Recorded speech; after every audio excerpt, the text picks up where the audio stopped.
question is that the aforementioned minutes be confirmed. All those honorable members in favor, please say aye. Those against, please say no. We think the ayes have it. The aforementioned minutes are confirmed. Minutes of the meeting held on February 23rd, 2024 to be deferred. Mr. Speaker, I beg to move that the aforesaid minutes be deferred. Question is that the aforementioned minutes be deferred. All those honorable members in favor, please say aye. Those against, please say no. We think the ayes have it. The aforementioned minutes are hereby deferred.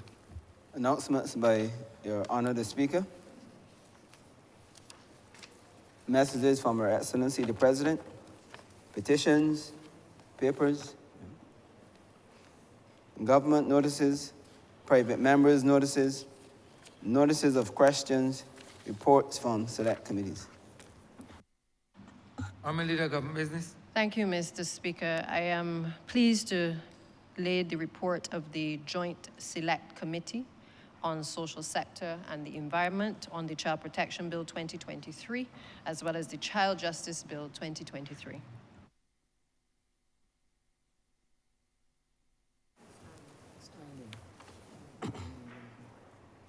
First readings of bills, statements by ministers, congratulatory and/or obituary speeches, personal explanations, motions for leave of absence, oral replies to questions, notices of motions for the adjournment of the House on matters of urgent public importance, orders of the day. Honourable Leader of Government Business. Mr. Speaker, I beg to move the suspension of Standing Orders 6, 16, 18, 20, 42, subsection 5, 43, and 44 for the remainder of the day's sitting. The question is that the aforementioned standing orders be suspended for the remainder of the day's sitting. All those honourable members in favor, please say aye. Those against, please say no. We think the ayes have it. The aforementioned standing orders are hereby suspended for the remainder of the day's sitting. Business, sir. Government business is the order of the day. Order number 8, in the name of the Honourable Minister in the Ministry of Finance and Economic Affairs, to move the second reading of the Appropriation Bill 2024. Honourable Leader of Government Business. Thank you, Mr. Speaker. I beg to move that you do not leave the chair and that the House resolve itself into Standing Finance Committee for further consideration of the bill and the schedule to the bill. The question is that the Speaker do not leave the chair and the House resolve itself into Standing Finance Committee. All those honourable members in favor, please say aye. Those against, please say no. We think the ayes have it.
This House is now in Standing Finance Committee.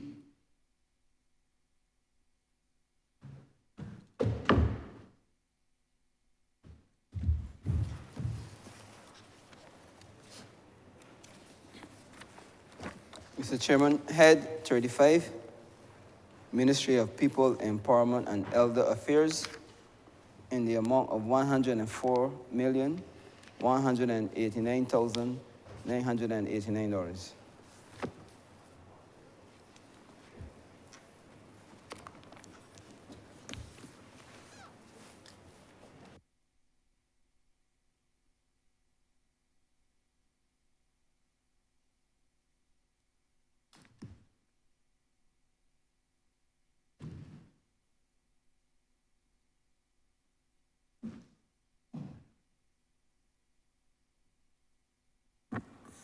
Mr. Chairman, I beg permission for my staff and colleagues to join me, please, in the ministry.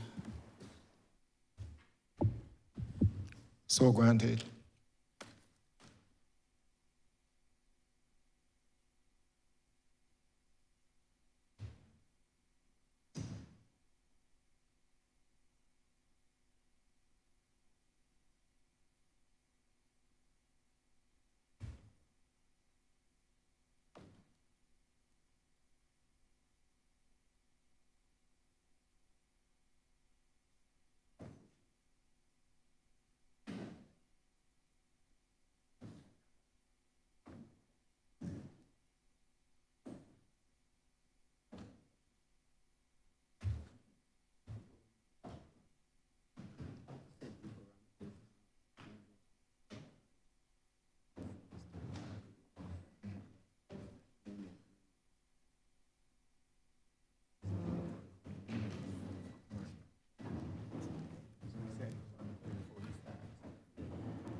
Before we proceed, the minister proceeds with his opening remarks. Just let me welcome those public officers to the House, and let me also clearly state the parameters under which this session is held. The minister, in his opening remarks, have 10 minutes. Other members of Parliament, when you begin with your questions, you have 3 minutes before you, in your opening remark, 3 minutes, and then you have 3 supplementary questions there. The leader of the opposition, you have in your opening remarks, and you will speak behind the minister, 10 minutes. 10 minutes in your opening remarks. I'm asking members to indicate clearly by, the usual procedure with respect to your name, your tag, so that I can identify the order in which persons have requested to speak. To the public officers with us, before you begin, in this session, you state your name and the position which you hold for the record of the House. Once you've done that the first time, you don't need to repeat it if you're going to speak a second time. But as you're speaking for the first time, you need to state your name and the position you hold within the ministry. I will also indicate when there is, when you're coming close to the end of your time, within a minute or so before you complete your time, I will indicate so that you begin your wrap-up. Honourable Minister, you may proceed. Thank you very much, Mr. Chairman. I want to begin by thanking the staff in the ministry who are here with me for the excellent work they would have done. Honourable Minister, just sorry to interrupt you. Let me say to those persons sitting in the well, please turn your phones completely off, because even if they are on vibrate, they will affect the recording of this House. So turn your phones completely off for the duration of the time that you are in the well. Thank you, Minister. You may proceed. Thank you very much again, Mr. Chairman. I want to begin by thanking my staff who would have worked very hard over the last year to be able to deliver on the amount of programs that you will hear us discuss over the next few hours. I also want to thank my colleagues for all the work that I think that we've been doing over the last year as well. Mr. Chairman, I want to begin by setting some context with these estimates, recognizing that I am the first on behalf of the government. I do not wish to spend the little time that I have discussing all social programming and the history of it, nor do I wish to spend time discussing this government's stellar record in social programming. Although I know we should not take it for granted because the ILO reminds us that only 27% of the world enjoys a comprehensive social protection system. But what I do wish to do today, sir, is to have a conversation around what I term inclusive prosperity, and why I believe we are leveraging social policy to bring dignity and decency into the lives of people, using an economic growth model to help in this process. But the primary concern for us obviously remains people. Sir, as you know, and I don't have to say it, sir, we face several local and global adversities. I will not go through all, but we've had hurricanes, ash falls, we've seen difficulties in supply chains and so on. What is clear to me is that our people are resilient people. And we've seen it in the social policy, we've seen it in the economic policy. And we've seen tourism rebound, sir, and be able to finance a lot of this. And why would I talk about tourism as a Minister of People Empowerment, sir? Because it is important for us to understand that this resilience, this economic resilience, provide what I call a fertile ground for implementing comprehensive social policies.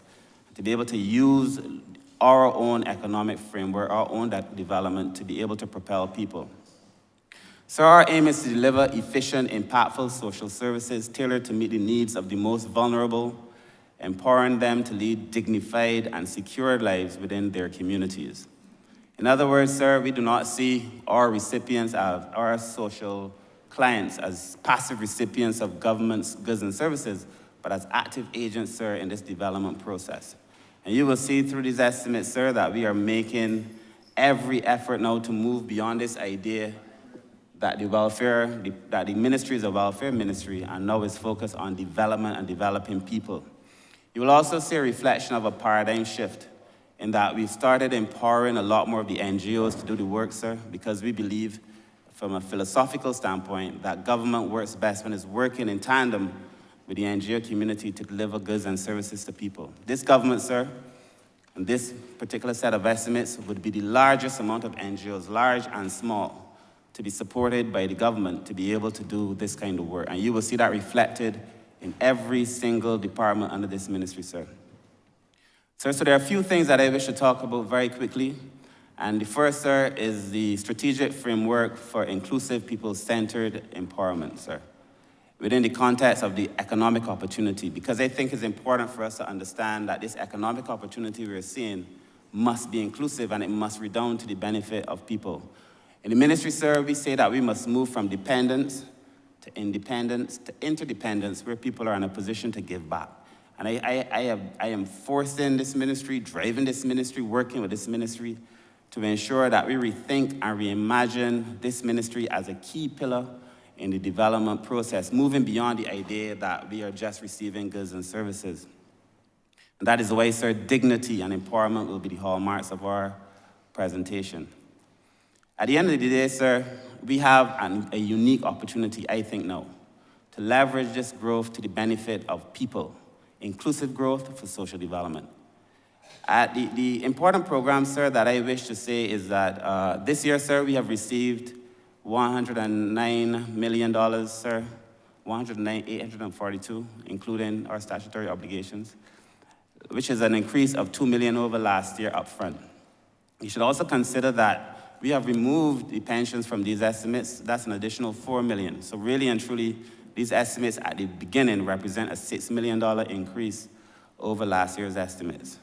So we took out $3 million in pensions for childcare and $1 million and plus from the National Assistance Board. So, sir, what are we doing with some of these monies, sir, and why is this important? So the first, and I think the first tool in terms of social policy and programming, in terms of the ministry in totality, is that we've now decentralized social services.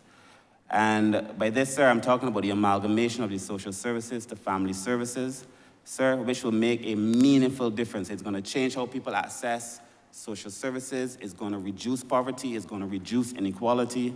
It allows us to be a lot more productive, sir, and for those who are interested in the workforce, it gives us the opportunity to stabilize the workforce, sir, and to drive sustainable, inclusive economic development.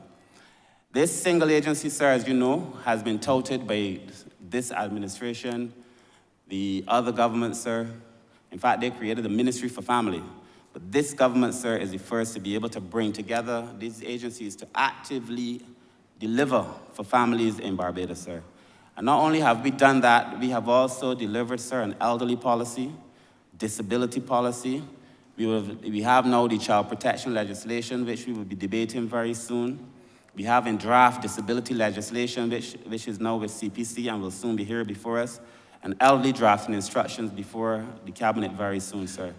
In the same time, sir, we repaired the Vauxhall Senior Citizens Home, Lancaster Home, sir.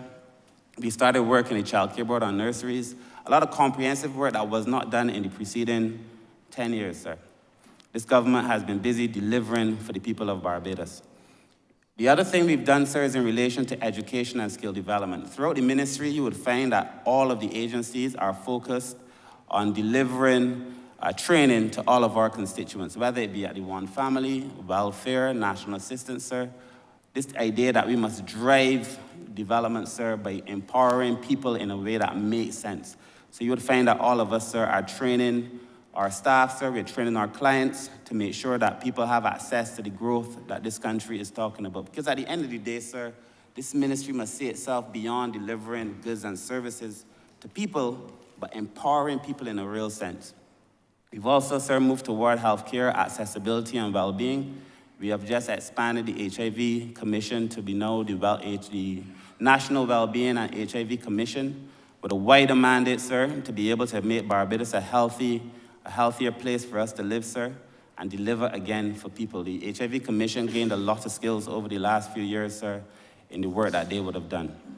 And then, sir, we have also now become a transformative directorate, sir, with part of the new amalgamation. In other words, sir, a big part of us, we used to talk about welfare to work. We've rethink that, sir, in a way that now says we must come from the very beginning to talk about transformation, so that essentially at the end of the day, people are empowered in everything they do. And then lastly, sir, a focus on gender equality and family support, again, throughout the ministry to ensure that both men and women can benefit, sir. If we look at these numbers, I'm watching the time. If we look at these numbers, sir, you would see that in every agency, considering what I said about the removal of pensions, every agency under the ministry has seen an increase in support, sir, which signals our desire, sir, and this government's commitment to look after people who are in need of help, sir. I would have mentioned that we renovated Lancaster and Vauxhall for about $3 million, sir. The first set of work done on these villages of this kind, this magnitude, sir. In addition to that, sir, it is the government's plan over the next year to begin building out facilities for older people in every single parish, sir, to make sure that as Barbados ages, and we now have a very aged population, the census tells us that 1 in every 5 Barbadians now is over 65, and 1 in every 4 over the age of 60. This tells us that we have to change the way we've been doing business, sir. The ministry, as you can see in our estimates, is serious about helping older people, sir. It was this government, sir, that brought on 420 elder care workers. It was this government, sir, that even though other people were cut, these workers were not cut. And in fact, what we did, sir, was to make sure we provided them this year with vacation, NAS payments, sick days, and stabilize the whole situation, sir, recognizing that this is important. We've also, for the first time, provided physiotherapists and nurses, sir, to be able to do the level of work that we intend to do for older people, sir. At the National Disabilities Unit, sir, we've also done significant work. You would have seen that we have brought the policy for disabilities. We're working on the legislation, and that draft policy is complete. We also had what we call the Hinkson Commission, but sir, they would have met with over 60 to 65 different groups in the process of compiling the most participatory consultation in the history, I think, of any such consultation. So very quickly, the Child Care Board, sir, has also seen an increase in its support, recognizing that pensions were also removed. And I would like to say, sir, the Child Protection Bill, which comes back to this House very soon, I believe the report is either has been laid or will be laid very soon. Sir, and why is that important? In 2019 to 2020, there were 495 cases of abuse reported. 2020 to 2021, 437 cases of abuse reported. 2021 to 2022, 538 cases, and 2022 to 2023, 560 cases, sir, of abuse reported. The figures thus far tell us, sir, that we're on trajectory for there or thereabout as well. In addition, we will be bringing on mental health nurses, recreational therapists, expression art, a number of things to make sure that the Child Care Board can function, sir, and in a way that is cohesive, sir, and for the benefit of the children. The last department, sir, recognizing my time, I will speak of very quickly, sir, is the Welfare Department, very quickly. So the Welfare Department is one of those departments, sir, that receive perhaps the most criticism in the ministry, sir, and I think not in a just way. The reason I say this, sir, is because the Welfare Department continues to provide services to people in Barbados every single day. Sir, during COVID, while many persons were home, the Welfare Department was actually working 4 or 5 times as hard. I'm very proud of the staff in the Welfare Department, sir. I'm also very proud of the work they would have done within recent times, sir, including customer satisfaction, counseling and guidance, sir, to be able to treat people better at the core. Obviously, we haven't gotten it all right, but we're working to ensure that we get it a little bit better. Sir, very quickly, we would have spent on food 7.7 million in 2022 to 2023. 2023 to 2024, it's only 3.9 million, sir. And we believe a lot of these reductions will be because a lot of persons' circumstances have changed, a lot of persons have gone back into the workforce, and so on, and you're seeing those numbers here. And we've also created a resilience unit, sir, and reintegration unit. This unit is to deal with shocks. You know, we've seen a lot of people, sir, not being evicted sometimes because of domestic violence or family issues, sir, to be able to deal with some of those issues, and also to address the issues pertaining to homelessness. And of course, sir, we've also done some work in the One Family program to bring 1,000 families. If a family averages 4 persons, that's 4,000 persons effectively out of poverty, sir. And to do so in a way that gives them dignity through training and empowerment in a real way, sir. So, sir, I conclude by saying that the ministry's social policy program is a strategic instrument for helping the vulnerable. This is not some ad hoc situation that has not been thought of, sir. We clearly have done the most work in relation to legislation. We're changing the administration. We're changing the delivery system, sir, and laying a foundation, I think, for robust economic growth for all. Because at the end of the day, sir, what persons who are our clients have told us is that they want to be part of the bigger picture of Barbados. They do not just want to be seen as a welfare client, sir. They see themselves as being part of the productive processes. And that is how we are now imagining the delivery of social policy. Thank you, sir.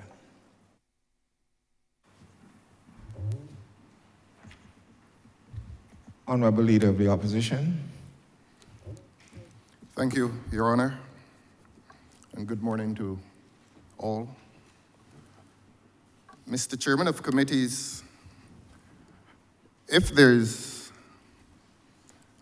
one ministry within the government that reveals the soul of a government, it probably is the ministry so styled as People Empowerment and Elder Affairs. And I listened to the minister very carefully, and he ended at the point where there's still the public acknowledgement, public belief even, that this ministry still largely concerns itself with the word welfare.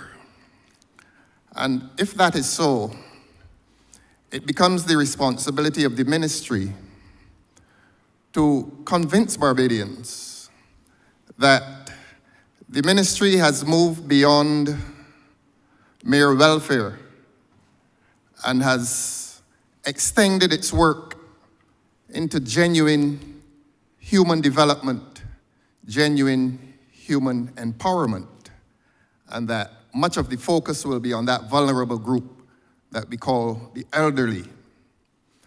And again, I listened to the minister very carefully, and throughout his presentation, the word that probably was repeated most often was the word dignity. And I can assure the minister that he and I find that word to be one of commonality between us. That this work, this ministry cannot do its work unless it embraces the virtue and the practice of bringing dignity to the lives of people and bringing dignity to the lives of those who suffer disadvantage. And so, any work that attempts to elevate the lives even of the disadvantaged, even of the most vulnerable, any work that attempts to do that must really relate itself to the soul of a government. But that is commendation. I want to caution the minister that while these noble objectives are pursued, there still may be people purporting to do social work in the name of the government. And I ask this minister to be very careful, to distance himself from persons who purport to be doing social and community work in the name of the government, and doing that while visiting abuse on people. And that abuse is in the form of giving publicity to people who are in the grips of infirmity. I don't mind saying in this forum that in the last few days, high publicity was given to a lady in her infirmity. And while it was not officially done in the name of this ministry, and I have no doubt that it was not done in the name of this ministry, I want to say, I admit it was not done in the name of this ministry, except that those agents of indignity purported that they were acting on behalf of the government. That is a fact.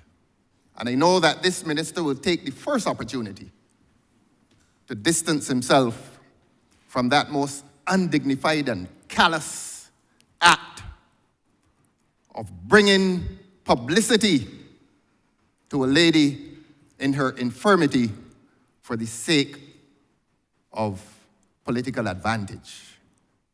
That she became a victim of those who purport to be doing social and community work. The good book speaks of the voice of Jacob and the hand of Esau. I say to you, minister, through you, sir, that it is quite possible that what they said in pursuit of what they did, the dastardly act that they committed, they claim that they did it on the instruction of persons higher than yourself. And this must be said in this place. That lady's infirmity, the act committed against that lady, must be mentioned in rescuing her, in attempting to rescue her from these interveners. This place is not too good a place to bring attention to it, minister. I know you. I know you personally, and I know you officially. I know you in your official capacity. I've heard your many speeches before. I know your background. We know each other. And I know, minister, that you would want to take the first opportunity to distance yourself from that callous conduct committed by men who claim to be agents of this government. And if no one in this government chooses to distance himself or herself from that, they will be deemed to be complicit in the indignity that was visited on that lady's life. I will not call her name. I will call her situation to public notice. Minister, I ask you at the appropriate time to distance yourself, to indicate that Jacob's voice was not yours, and Esau's hands were not yours. You mentioned the word dignity, the work of your department with your staff, whom we all must respect, must remain concerned with that of dignity, bringing dignity into the lives of the people of this country. It is one of the facts of the life of your work that money has to be the means towards social development. And I've listened to you carefully. And you've indicated quite correctly that money is the means and not the end. It is not only about money, except that it is about elevating lives to a place of social development. And so if money is the means, there must be a policy of social care. And not only must money be used in the work of this ministry, but I want to humbly suggest that certainly in terms of looking after the elderly,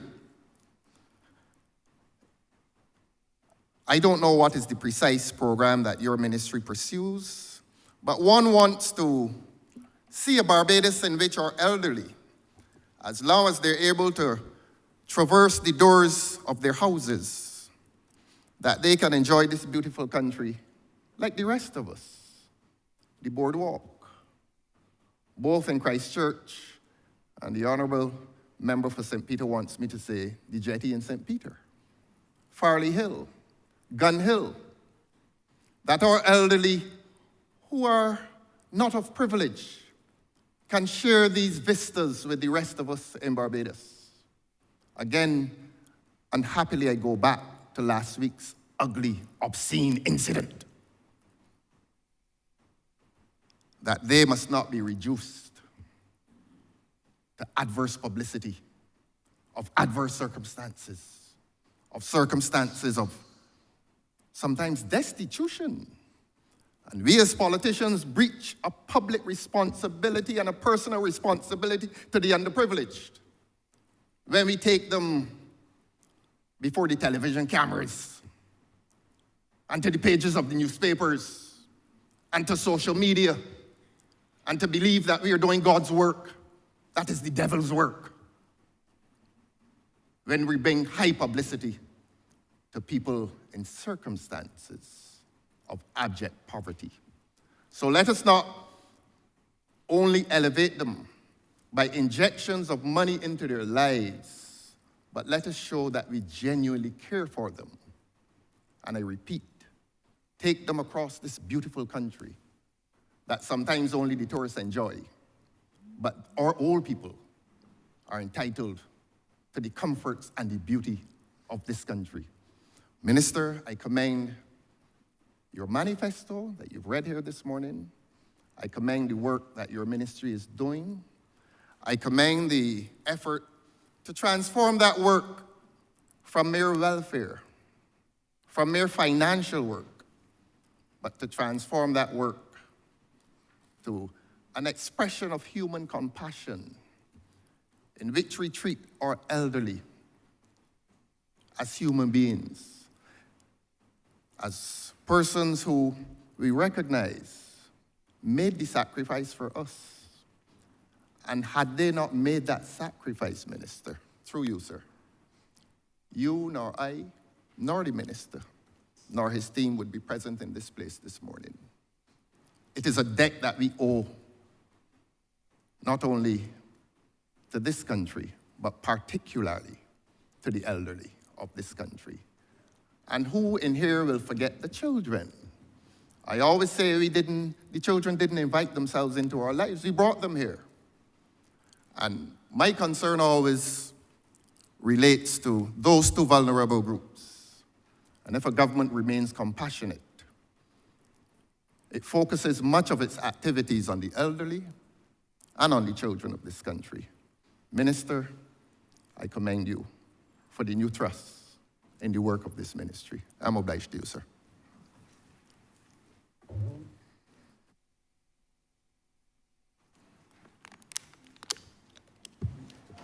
Thank you very much, Honourable Member, for your comments, sir. They are appreciated, of course. I must say, in the concept of dignity for me, you know, my election slogan, everybody knows, people over politics. I've been very focused on people, the ministry very focused on people and on dignity. And sometimes persons in the political space do things, perhaps for political mileage, that is difficult to understand. Things that I myself may never do, things that many members I know on our side won't do, and things that you may not do. But I've seen, sir, in the recent past, every single week, this is not only a political thing, every single week in the newspaper, on social media, professional journalists, and I don't have anything against the journalists because most of them and myself enjoy a very decent relationship, but it is the order of the day. Publishing very crude photos and details of persons, perhaps for sale of a newspaper. I saw, since I've been minister, persons go into town, video 2 persons with disabilities, make statements about those persons with disabilities, and circulate it. Not necessarily on our side, but done for political mileage. I've seen more recently a video by a man who I know for sure is not on our side, and speaking to a lady whose fortunes, regrettably, have now left her in a place where the government is working to remove her from, but using that again for political mileage, not on our side. It is regrettable that that has become the way, I think, the order of the day, sir, for many in public life. I believe that we've tried to hold ourselves to a standard, individually and collectively, all of us have tried to hold ourselves to a standard, to conduct ourselves with dignity, to move with probity in the affairs of people. And where there are, I think, clear attempts by people who are on our side to do otherwise, I know that they are called to account for that behavior. I would like to think that the same will be said of the other side, because that has become the behavior, regrettably, a lot of the times, of the behavior of the other side. These professional institutions, sir, who do it, I will use this opportunity to caution that it also makes it, and this is real, it makes it very difficult. If you go and you put a person in the newspaper whose house is in a deplorable condition, you say she's been a horrible tenant, this person has been, when we try to find housing for that person who was in the paper or on the news in some other fashion, and persons say, is this the person that was recently on social media? They don't want to house them. And so for your own personal ego or self-aggrandizement, you make these things, you make it difficult for us to be able to help. I would obviously want to call on people who do those kind of things to cease. But human development, sir, is about choice. If you choose on your own volition to go to the newspaper, you make that choice, not coerced. That's your choice. That's part of your human development. You make that choice as a person. There's nothing I can say about it.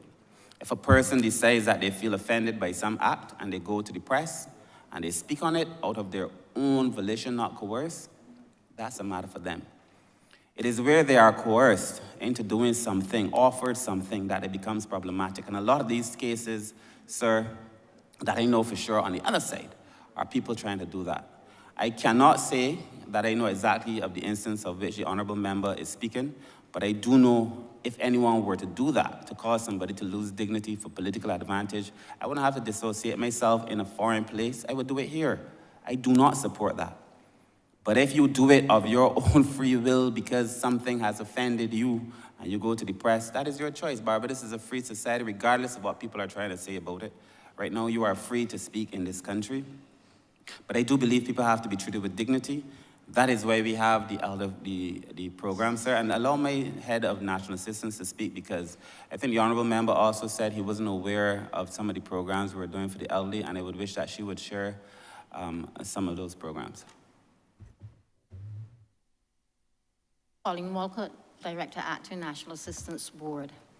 So I'm very pleased to hear that one of the main themes coming out this morning, this whole issue of dignity. It is one of the things very much which underscores our mission statement to maintain the dignity of older persons in the community where our work is focused primarily. So our major programs, in response to the question, first, most persons will know the home care service. The philosophy of our programs is to put services into the community, into the homes of persons, and for the most part, our response is that once you make a referral to us, you do not necessarily have to come to us. We go to you, we take the service to you. So apart from the home care program, we have the new program since 2020, the community elder care program, home care program carrying some 144 workers on the ground, the community elder care program, 420 persons on the ground.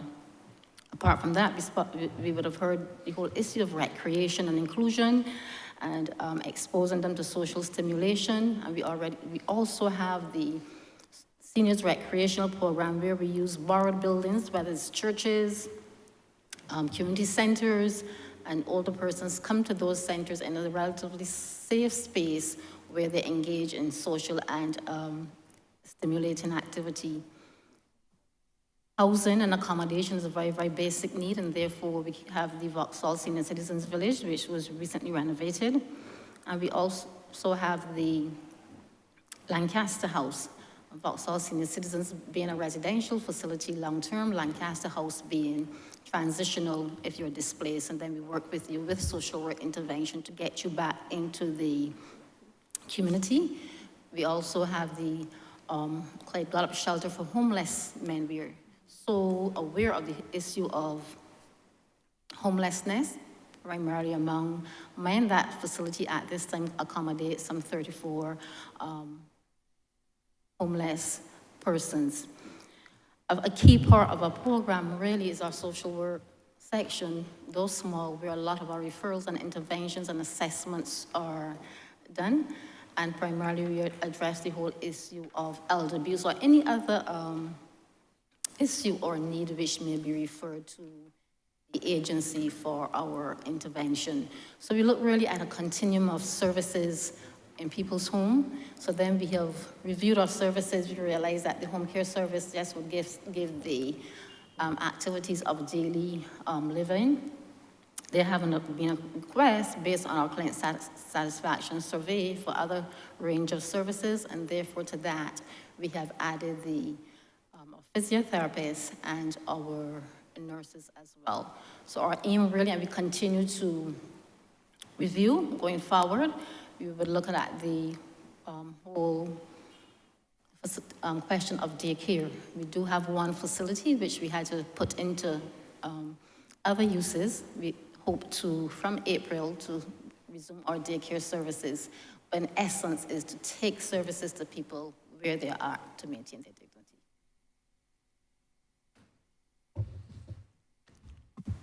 Honourable Member for Christchurch West. Thank you very much, Mr. Chairman. First, Minister, let me commend you for the tremendous work that you're doing in the ministry.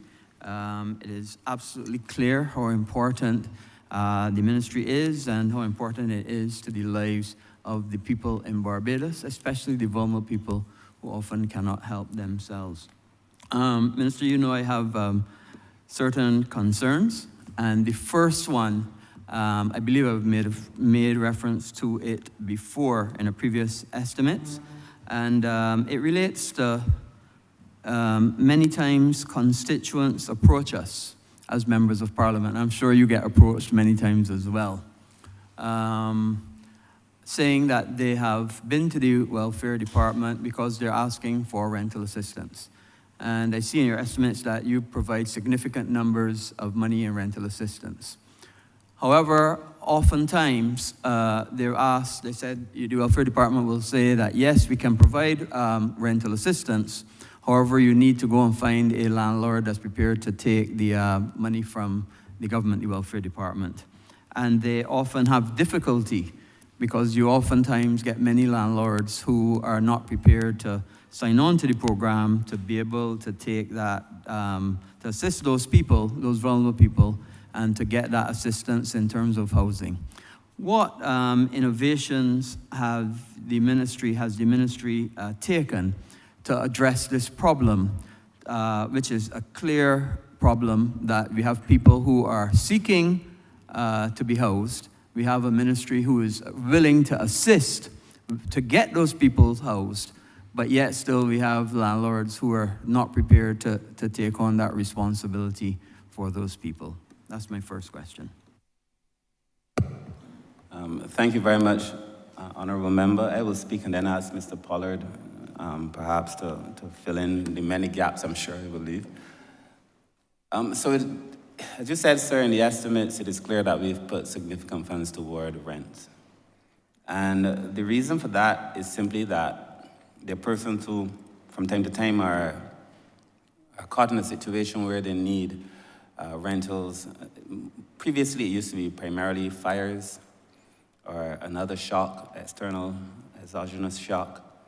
Within recent times, there's been, in my opinion, and this may not be the opinion of those who speak after me, but in my opinion, certainly we've seen a lot of breakdown in family relationships. I think there's a post-COVID social presentation that we probably, across the world, didn't prepare for.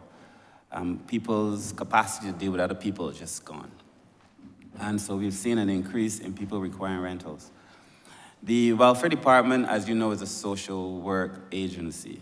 It was not created to go out and look for houses to be able to offer people. But given the requests, the Welfare Department often found themselves having to go and seek rentals. And that is why they would say, if you find a house, we pay the rent. Previously, as a matter of fact, when I was in the ministry, I joined this ministry in 2002. I've been in this ministry a long time as a manager of childcare, then as a director. But what used to be the case is that people would come already with rentals, and welfare would just have to pay the rent.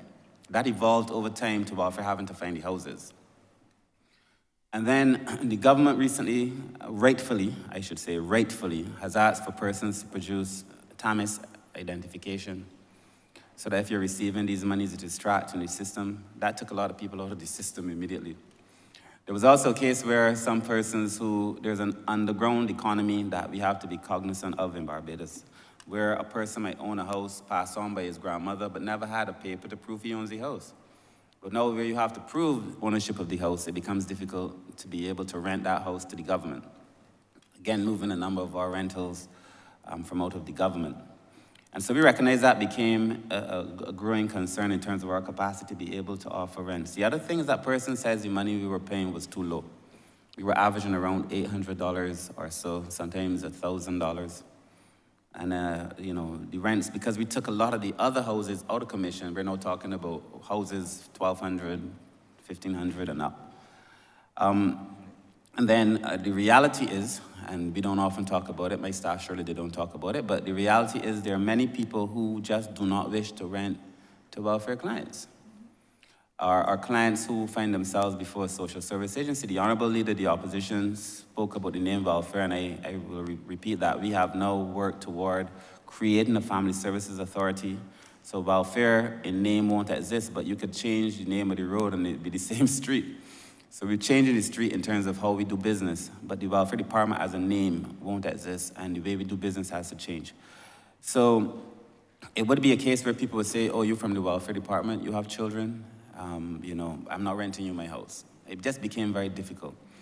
And so we created in the ministry, and this is why Mr. Pollard will speak on it, we created very recently in the ministry a resilience and reintegration unit whose sole purpose is to be able to respond to those shocks, to help people find housing where there have been fires, where there have been some kind of an unexpected disaster, like we saw after Elsa, if there's been ashfall, anything. We created a department that allows us to be able to respond to those things. It is supposed to be a 24-hour response system. Mr. Pollard could go into more details. And also to address, for the first time in government, the issues of homelessness. To be able to say that we've offered a serious response. We have a social policy coming now on homelessness, which will soon be followed by some legislation as well.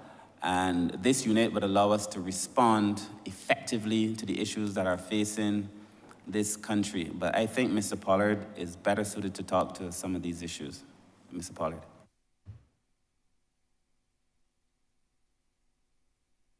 Good morning to everyone. Andrew Pollard, coordinator at present Poverty Alleviation and Reduction Program. As Minister mentioned, we are about to launch the Resilience and Reintegration Unit. So the Poverty Alleviation and Reduction Program will become the Resilience and Reintegration Unit. Speaking specifically to the question the Honourable Member raised, yes, we recognize that over the years, persons have been more or less averse to working with the welfare department in terms of rent, and also because of the particular way in which the persons can access rent through the welfare department, which is, as the Honourable Member said, the persons have to go and look for a house and a landlord that would cooperate with the welfare department.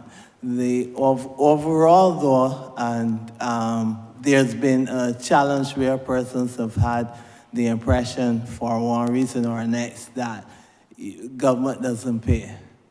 The Resilience and Reintegration Unit, now we are moving to more or less dissipate those charges. And what we have decided we would do is we would look for the house. So that immediately removes a burden from the potential beneficiary. But not only that, we will offer to pay the utilities. So the utilities will be included in the rent persons will pay. We feel pretty much and that system will work well in terms of persons accessing rent houses.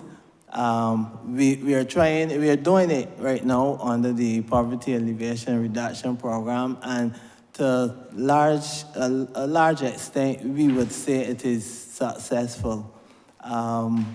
Anecdotally, we have one or two landlords who have set aside their house to be rented by the Poverty Alleviation and Reduction Program. They recognize that there is integrity in our dealings with them, and that is not to suggest that there hasn't been integrity before. When we highlight the challenges the welfare department would have, but they recognize that they can more rely on working with us, and so we found that that has worked well. And we continue to try to look for more houses, but as you would appreciate, honorable members, the need is great. Thank you.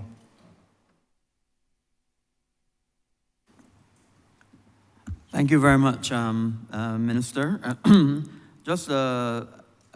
I didn't hear either you or Mr. Pollard mention. I think I saw an ad somewhere.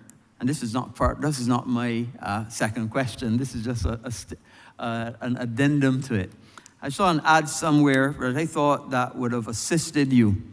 And it was that, because when I speak to other people, because from time to time I do go to and ask other landlords were they prepared to rent to a constituent because they're having difficulty after a house fire or whatever it may be. And the feedback that I often got is that you have to wait too long. Not that government doesn't pay, is that you have to wait too long. And what I thought was very innovative was the ad that I saw that the ministry was prepared to pay 3 times the rent as a deposit.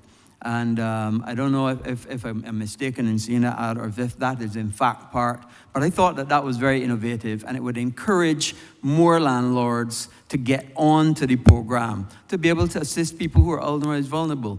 Because if the landlords are saying that they have to wait too long, and you can increase the deposit to minimize the exposure that they have, then that is something that I thought would have been admirable. But that is not my second question, Mr. Chairman. I hope that maybe the minister could expound on it when he comes to answer. My second question has to do with another very important program, and that is the Care of the Elderly program. And it is very commendable, all the reports coming. all the reports coming back from the beneficiaries is that it is an excellent program. The numbers of people you have are obviously benefiting not only the beneficiaries, but also the people who are getting an opportunity to provide a service for those people. And I wonder if you could expand and if there's any plans within the ministry to take that program even further, offer more services, and hopefully offer more people an opportunity to be employed in that program. The Director of the National Assistance Board. Thank you for the question, and I will certainly convey your sentiments to the workers. So yes, the program, as I said before, the program has been up since 2020. Obviously, there's ongoing review and evaluation, and there are more demands for the service. When the service started, the optimum number of persons, we were thinking at least 2 persons per day. What we are finding, though, is that if we're talking about people-centered and elderly-centered, then you have to focus the person's needs, and therefore, in cases with persons with dementia who need more supervision, obviously you have to put in a worker for the entire day to give that supervision and to give some support to families. So even though we think of expansion in terms of numbers, we also have to think of expansion in terms of services. Is there anything that these persons can do? And come April, we'll be rolling out training for every single one of those caregivers in terms of even in the home care program as well, and not focusing so much on the technical skills that will be a part of it, but also on the relational skills so that they can interact and make a difference in those persons' lives. So yes, while we think of expansion in terms of numbers, expansion in terms of services as older persons and their families identify various needs and gaps and deficits in the program. Former Minister Ford, I think, should also be in a position to offer some, if I'm pretty sure, value on this. And then to close off, Mr. George Griffith.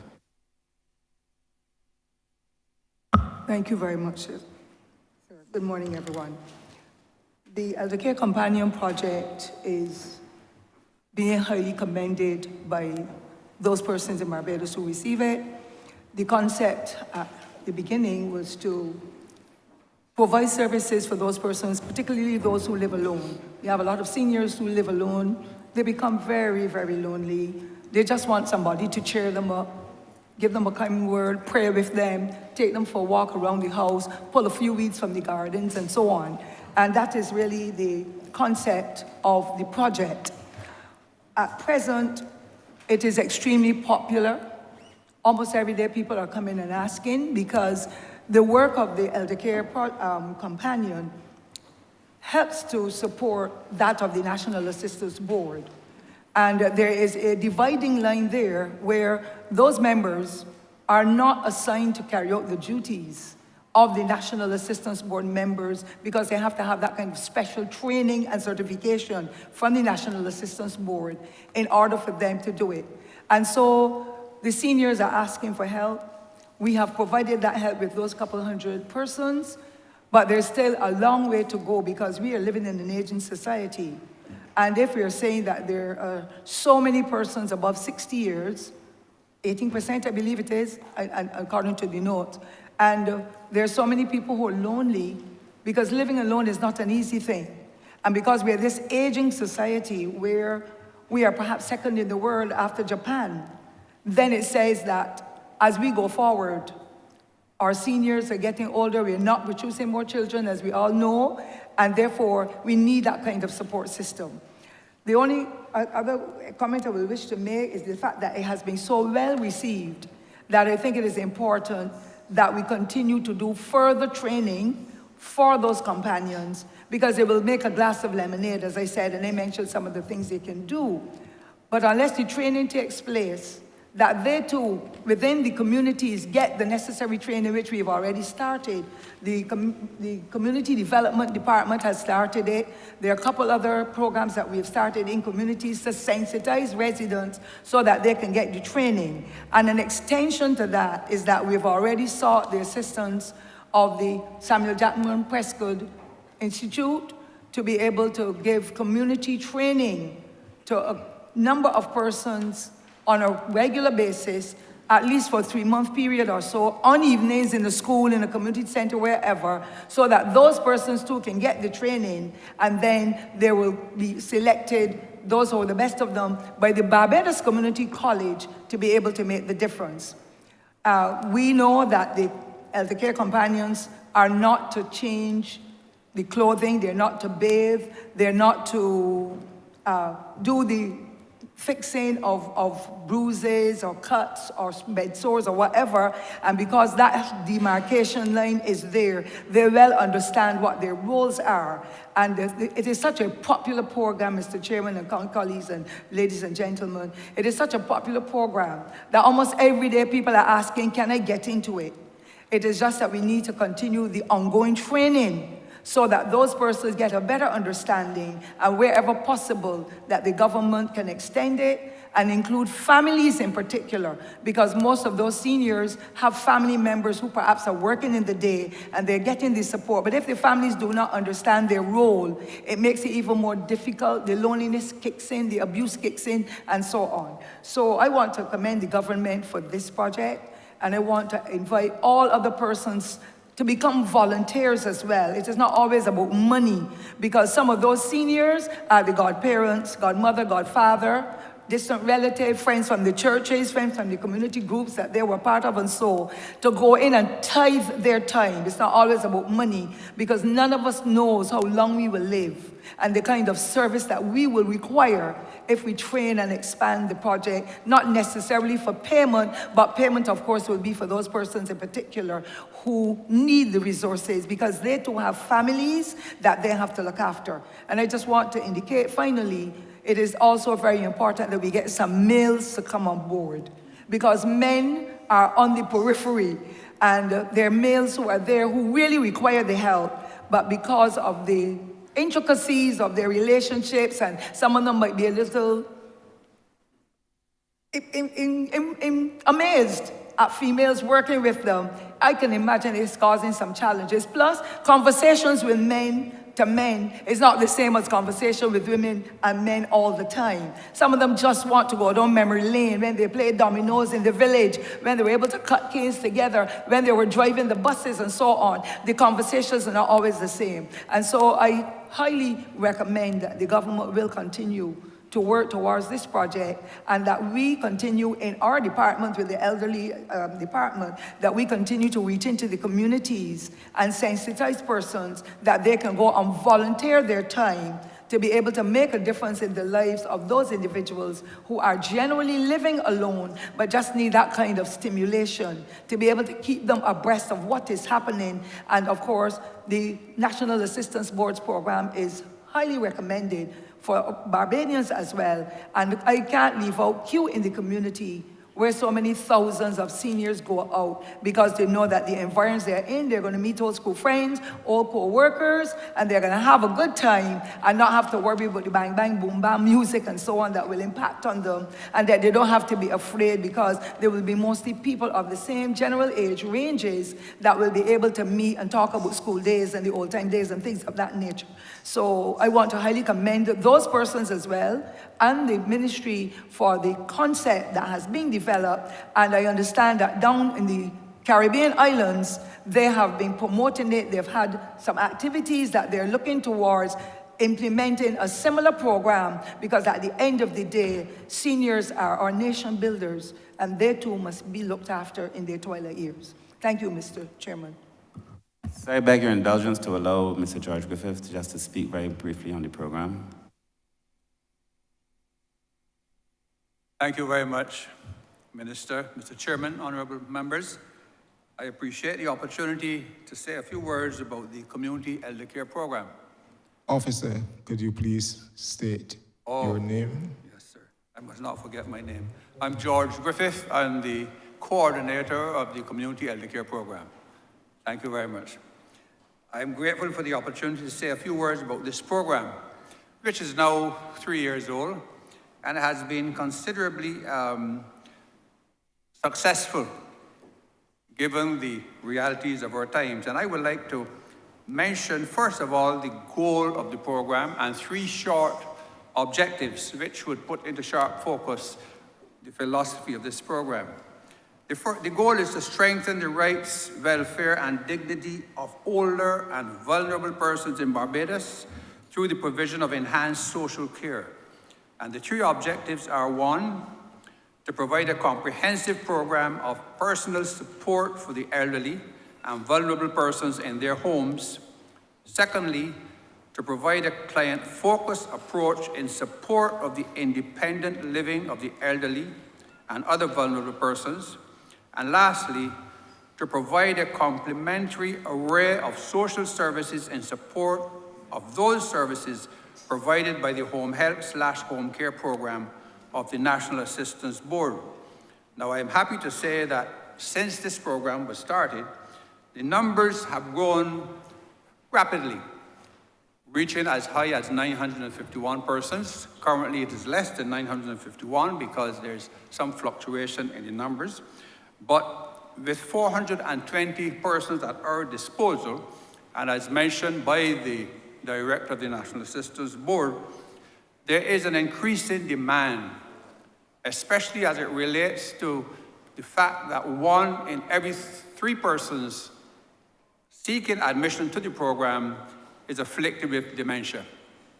Now that means that the caregiver is required to spend considerably more time with that client than with the average person who is merely old age or just vulnerable.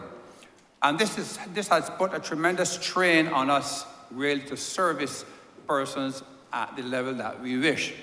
So going forward, I think that we have to pay special attention to the fact that dementia seems to be growing in Barbados, and for the benefit of the client, but as well the family members who have to go out to work and leave those clients. They're not comfortable simply because such clients can be difficult. They can walk away from home. And if we are only providing sometimes 4 hours per day, then that places them in a very serious predicament. But I want to say that this year, come April, the training program becomes more comprehensive. And we anticipate that before the end of the year, all 420 persons will be trained, and that this training will be repeated over time, simply because we have to respond to the dynamics of issues pertaining to the elderly in Barbados. Now, sometimes we do not recognize that the persons working in this program are required to walk from house to house, sometimes in the hot sun, sometimes in the rain, in order to provide this service. And therefore, we appreciate very much the assistance that they are provided, the service that they are provided. And I have no doubt that in time to come, the public will become very appreciative of the significant contribution our workers are making to the quality of life of persons across the length and breadth of Barbados.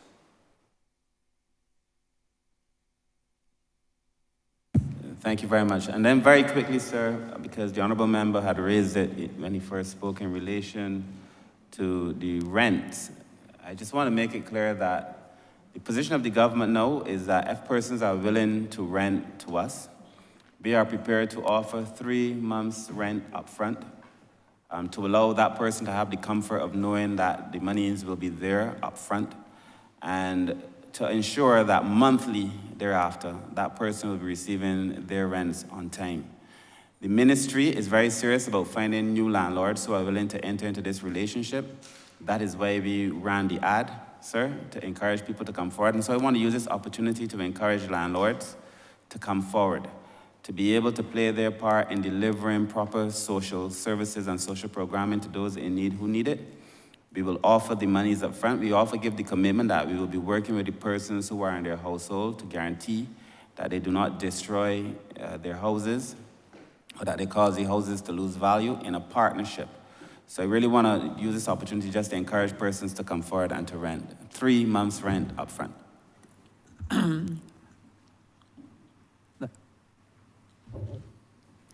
Honourable Member Christchurch West, your final question. Thank you very much, Mr. Chairman and Minister. And I just want to commend you on that very, very bold step. I believe that then once landlords have the understanding that they'll be front-loaded in their deposit, that in terms of the 3 months rent up front, that that fear of having to wait for extended periods of time to get reimbursed for the rent, when they have commitments, mortgages and utilities and so on, is commendable. And I hope that many of the landlords across Barbados would take up that opportunity to be able to offer their facilities and enhance the accommodations and the range of accommodation available to you for vulnerable persons. My last question, Minister, has to do with the 1,000 Family Program. And clearly, I know that as you went through all of the departments, you came to the end and didn't have a chance to expand on the 1,000 Family Program as time did not permit. Clearly, this is a new, innovative, and excellent program, again, for vulnerable people. And I know the people that I've interacted with who are on the program are very excited and look forward to seeing the program fully rolled out in time.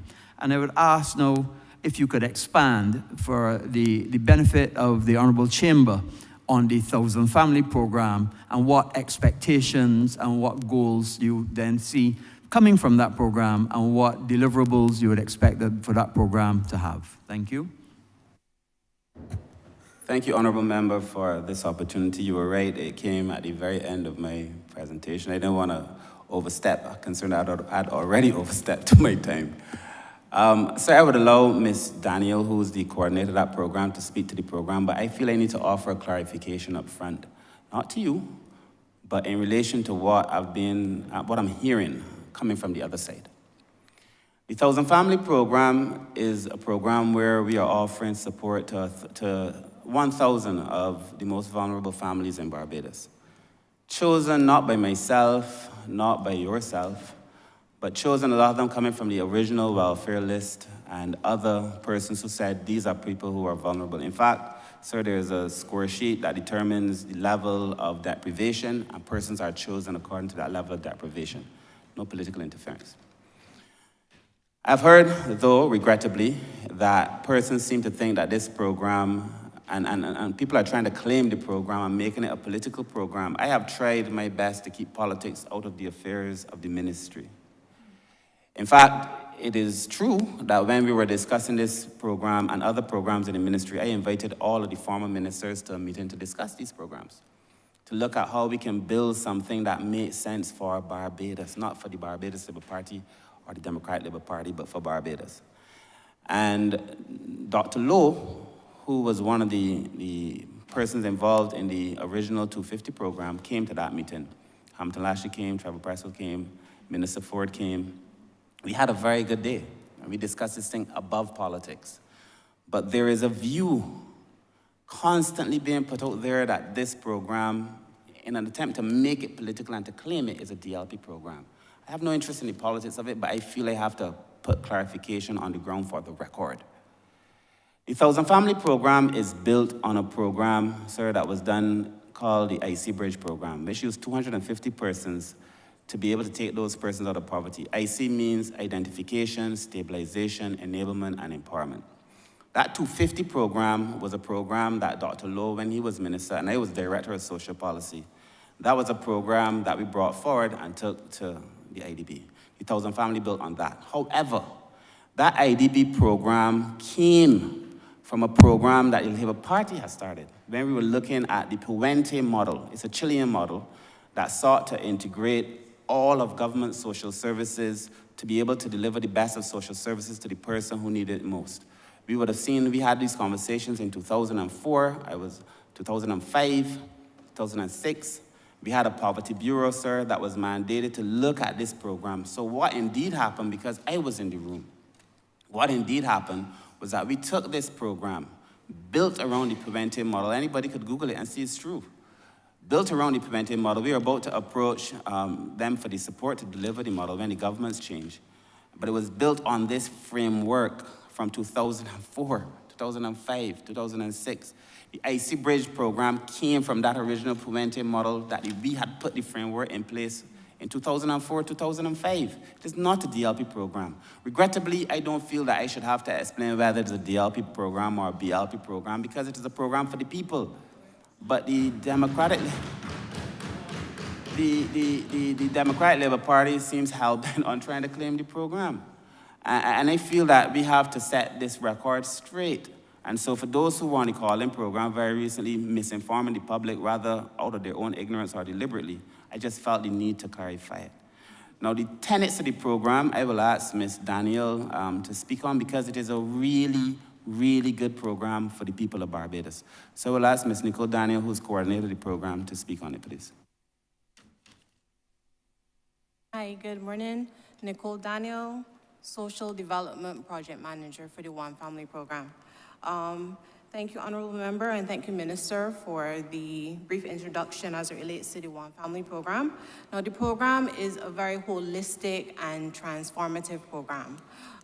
It seeks to move away and provide a transformative shift and a paradigm shift away from the welfare system. So the welfare system, you know, if you need some assistance, if you need food, you would go to the welfare department and you would ask for assistance with food. But we are going a little bit deeper in our program. So we want to find out from persons, why is it that you need food? Is it that you need food because you don't have employment? And then if you don't have employment, why don't you have employment? Do you need additional educational skills? Do you need some level to provide greater employment opportunities for you? So the program, as I said, is very holistic. We meet the families where they are at. So we currently have 50 social workers who work with 20 families each. And through this program, we definitely will be providing genuine care. So we want to ensure that the families get the support that they need because oftentimes persons just need some guidance. They don't know where to turn, they don't know how they can get this particular assistance. So the social worker works with them hand in hand. Now, the program is founded on the IC Bridge model, which stands, as a minister would have indicated, identification, and we have identified these 1,000 families through the eligibility score sheet. We would have assessed over 2,500 of these families and selected the most vulnerable 1,000 families. The program has 6 key pillars. The first pillar is personal identification, where we seek to ensure that each of these families and the members of these families have the requisite identification. Now, we all know that in order to access any social services across Barbados, that you need the relevant identification. So we work with the Electoral and Boundaries Commission, we work with the Registration Department to ensure that the clients get the necessary identification. Another pillar would be education and human resource development. Now, education is very key to moving a person out of poverty. So what we do, or we ensure, we've partnered with a lot of educational institutions to provide that level of education where they can develop personally and be able to be in a position to have greater skills and, become more employable. The human resource development side of it, of course, we have to ensure that persons have the requisite CV writing, interview techniques, so that their opportunity when they actually go into the world of work or looking for opportunities with regards to work, that they have a better chance to land a job. Another pillar would be the health promotion. Now, our population of vulnerable persons have a lot of NCDs. And what we want to do is have them to have greater access to greater health opportunities and promotion. And we want to make sure that they eat better. We know that their budget is quite tight, but we still want to make sure that they eat right. We are partnering with a number of organizations where we want to actually start a backyard gardening project for persons to, just a half can, nothing too big, but to help for them to be a little bit more self-sufficient. One of our key things, another pillar would be family dynamics. And the family dynamics pillar of this program really depends on the mindsets of clients. And mindsets is very important because what we have found is that, you can't just change overnight. You need a lot of interventions, you need some assistance, you need counseling, you need the right tools in order to move. We will be providing the necessary tools along the way to help enable these clients, for them to move from a stage of dependency on the system to a stage more of independence and then interdependence. So the mindset of these families is going to be one of our critical things that we will be doing throughout the ARM program, because we have to recognize our value system, our family value system. And we have seen a lot of dysfunction within our families, and we want to help, with the development of this particular area. Then we have housing, and I know we spoke about housing and having the reintegration and resilience unit, but a lot of our clients, what we have found now from those 1,000 families, have a lot of poor housing conditions.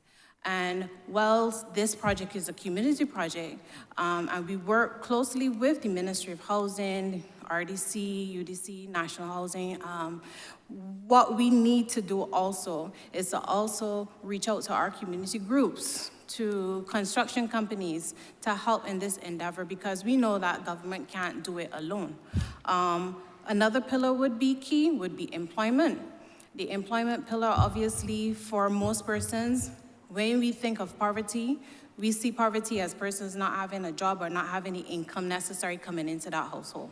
So for the employment element of it, we want to ensure persons get the relevant skills. We have, as I said, upcoming on Friday, we actually have a resume writing workshop for some of our clients, and then the following Thursday, then we will have some interview techniques workshops with the said clients. One and final pillar would be the income and social benefits pillar. Now, the income and social benefits pillar is more so for the stabilization part of this program. And this is where we currently are in the program of the ISEE. We've identified the families. We are now in the process of doing the stabilization. So we are doing more or less needs assessments. We need to find out what are the needs of the clients. We recently, over the last 2 weeks, would have met with the 1,000 families through an orientation process. And this orientation process was to provide some insight on what is required from both the families and from the social workers inclusive in this program. And what we have found, or what we have highlighted, is that the program is a partnership program and not a promise-ship program, where we don't give. We also try to assist persons and help them as best as we can. So we always say, you can give a man a fish, or you can teach a man a fish. But we also have to look at it as well, where we also have to provide the tools for that person to fish. And while we also say that, I come back to mindset again, because that person also has to want to fish, right? So right now, we are at the stage where we are meeting with the, more engrossed with the families, doing some comprehensive reviews, finding out what it is that they need. As I said, most of our concerns that we have seen from these assessments would be poor housing conditions, high levels of unemployment, need for educational opportunities, and then there's also the breakdown in family relationships. So what we are going to proceed during the next weeks, during the next financial year, is offer programs in parenting, programs in self-esteem and motivation, programs, and we've joined with the National Financial Literacy Program, where we teach them, about the skills as it relates to budgeting, etc. When it comes to employment, as I said, with the 2 workshops that we have coming up, we get persons with the CV, and we're going to work with the private sector, as well as the Barbados Chamber of Commerce, to see if they have employment opportunities to offer some of our clients. And what is good about the program as well, because they work one-on-one with a social worker, The social worker can always check up on them, find out if they are doing what they're supposed to be doing. As I said, we meet them where they're at. Officer, I will meet you where you're at right now. You have Yes. exceeded your time. Okay. Wrap up quickly. Right. You will have other opportunities, I'm sure. Okay, right, thank you. But as I said, once we are in a position to provide relevant assistance, we are here to assist as best as we can. Thank you very much, Minister and Officer. Clearly very expansive. And obviously, you're doing fantastic work in the ministry and for the people of Barbados. And that is exactly where you're doing the work. And irrespective of what people say in the public domain, let that not distract you. The people are the beneficiaries that you're working towards. Mr. Chairman, I yield back. Honourable Member for St. James North. I thank you, Honourable Chairman. I first wish to commend this minister and his technocrats for the tremendous job they've been doing in trying to fulfill their strategic goals, which the ministry has as its primary focus to alleviate or eradicate intergenerational poverty in the short and medium term, and the elimination of poverty in the long term, thereby contributing to the overall socio-economic development of Barbados. And this has to be one of the primary goals of any government, to try to eliminate this intergenerational poverty that the vast majority of our people, those who are black descendants of slaves, found ourselves in from pre-colonial times. I wish to speak towards the Honourable Leader of the Opposition, his challenge to honourable members, and to say that a few months ago, in fact, they had a video circulating by someone who was a self-confessed and professed agent of the political party of which he now finds himself as political leader, over a constituent of mine that I found was extremely deplorable and despicable. And I would trust that he would use his office now as the political leader of that political party to condemn those kind of acts. Wish to speak, Honourable Chairman, in terms of sub-program 423 programs, or rather program 423, sub-programs 435 and 440 of this head, and to, which deals with disabilities, sir, and to again commend this ministry for the work it has done in advancing the lives of people with disabilities over the last 2 years with the formation and establishment of the committee of which I had the honor to chair. And to sir, of course, with your permission, because 3 of the other members of that committee are here in our presence, sir, and since I'm speaking to them in a positive way, because I believe praise is due, they've been praised by me and others before this Parliament, but in their presence, sir, we have, as part of this ministry's effort today, the Most Honourable Kerry Ann Eiffel, FB, proud recipient of the highest national honour after National Hero in last year's independence, who was deputy chairman of that committee, sir. Senator in the other place, Andreli Boyce, and Ms. Janelle Odell, the first blind attorney at law in this country. Praise could never be so high for them in the efforts they made.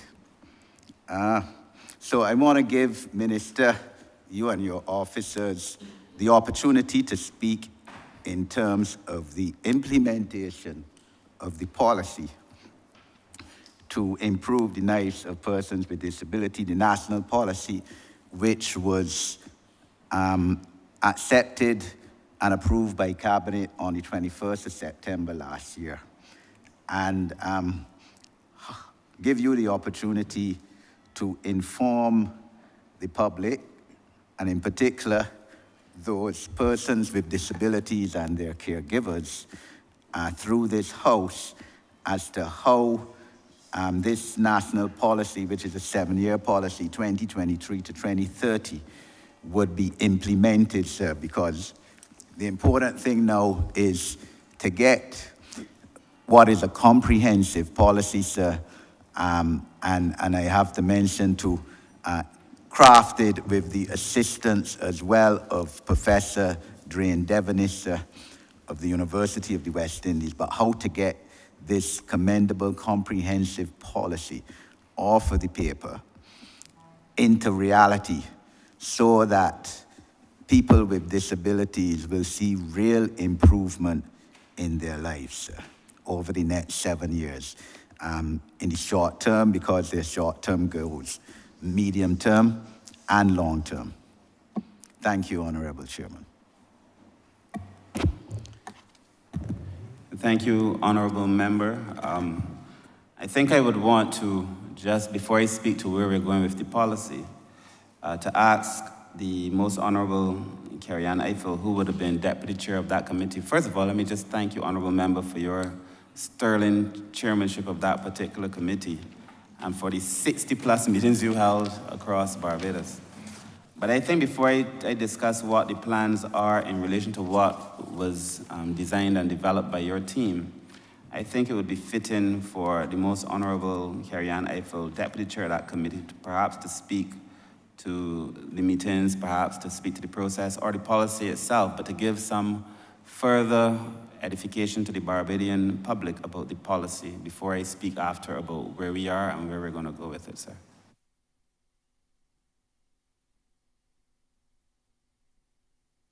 Good morning. Sir, having served as Deputy Chair of the National Committee to Improve the Lives of Persons with Disabilities. Officer, before you proceed, just state your name and your position for the record, just a reminder. My name is Carrie-Ann Eiffel, and I served as Deputy Chair of the National Committee for the Improvement of Lives of Persons with Disabilities, and I'm currently consultant with the National Disabilities Unit for the Technology Services for the Blind and Visually Impaired. You may proceed. Sir, over the 9 months for which the committee did our work, the Minister has already spoken to the 60+ meetings, the several public engagements, the town hall meetings, the consultations, very wide consultations with the community of persons with disabilities, the work of the consultant in pulling the policy together in a timely manner.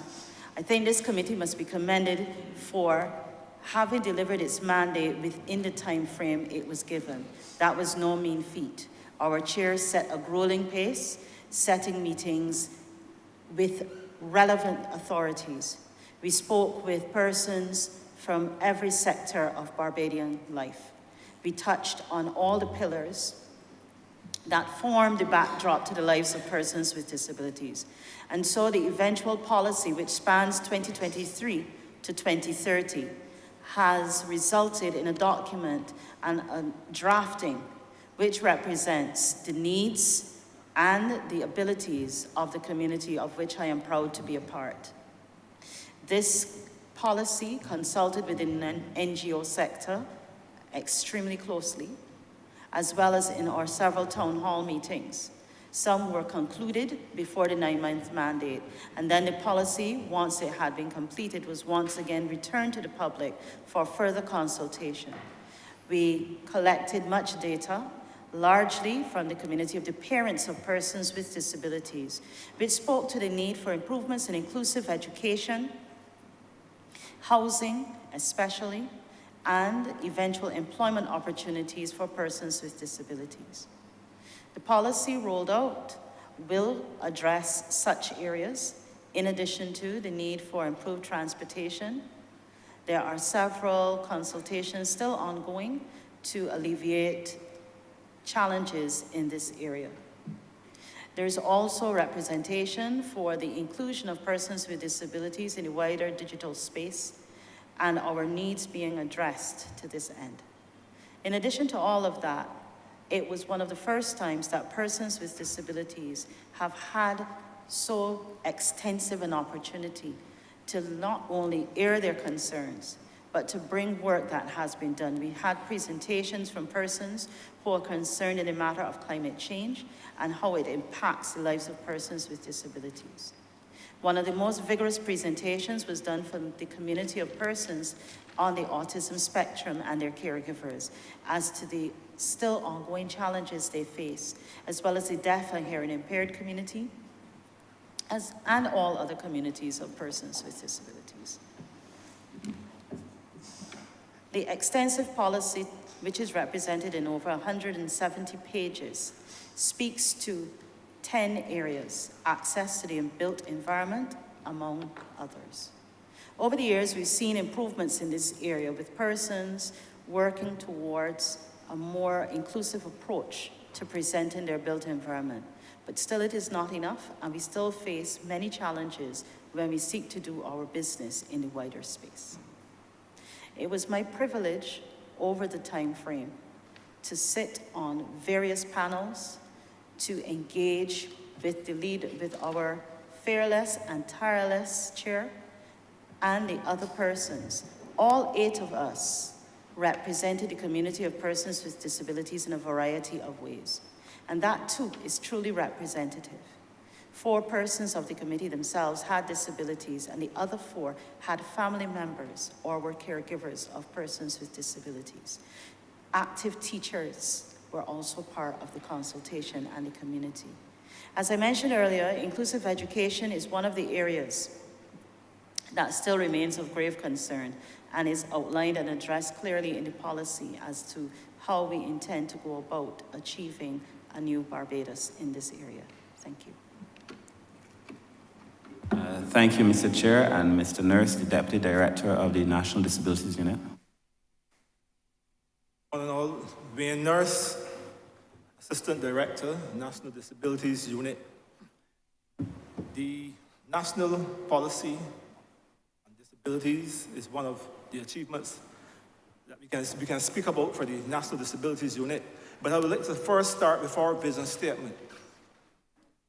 National Disability Unit, our vision statement is a fully inclusive Barbadian society that promotes the self-determination, dignity, and equality of all persons with disabilities in a way that empowers them to lead safe, productive, and fulfilling lives, careers, and destinies.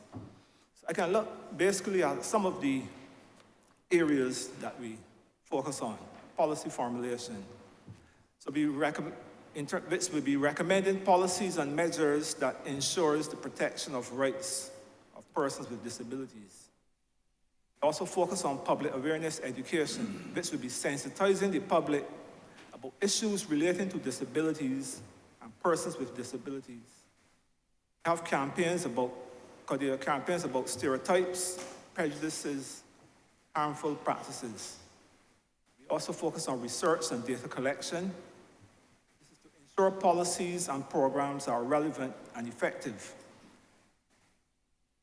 Accessibility and personal disability aids and tools.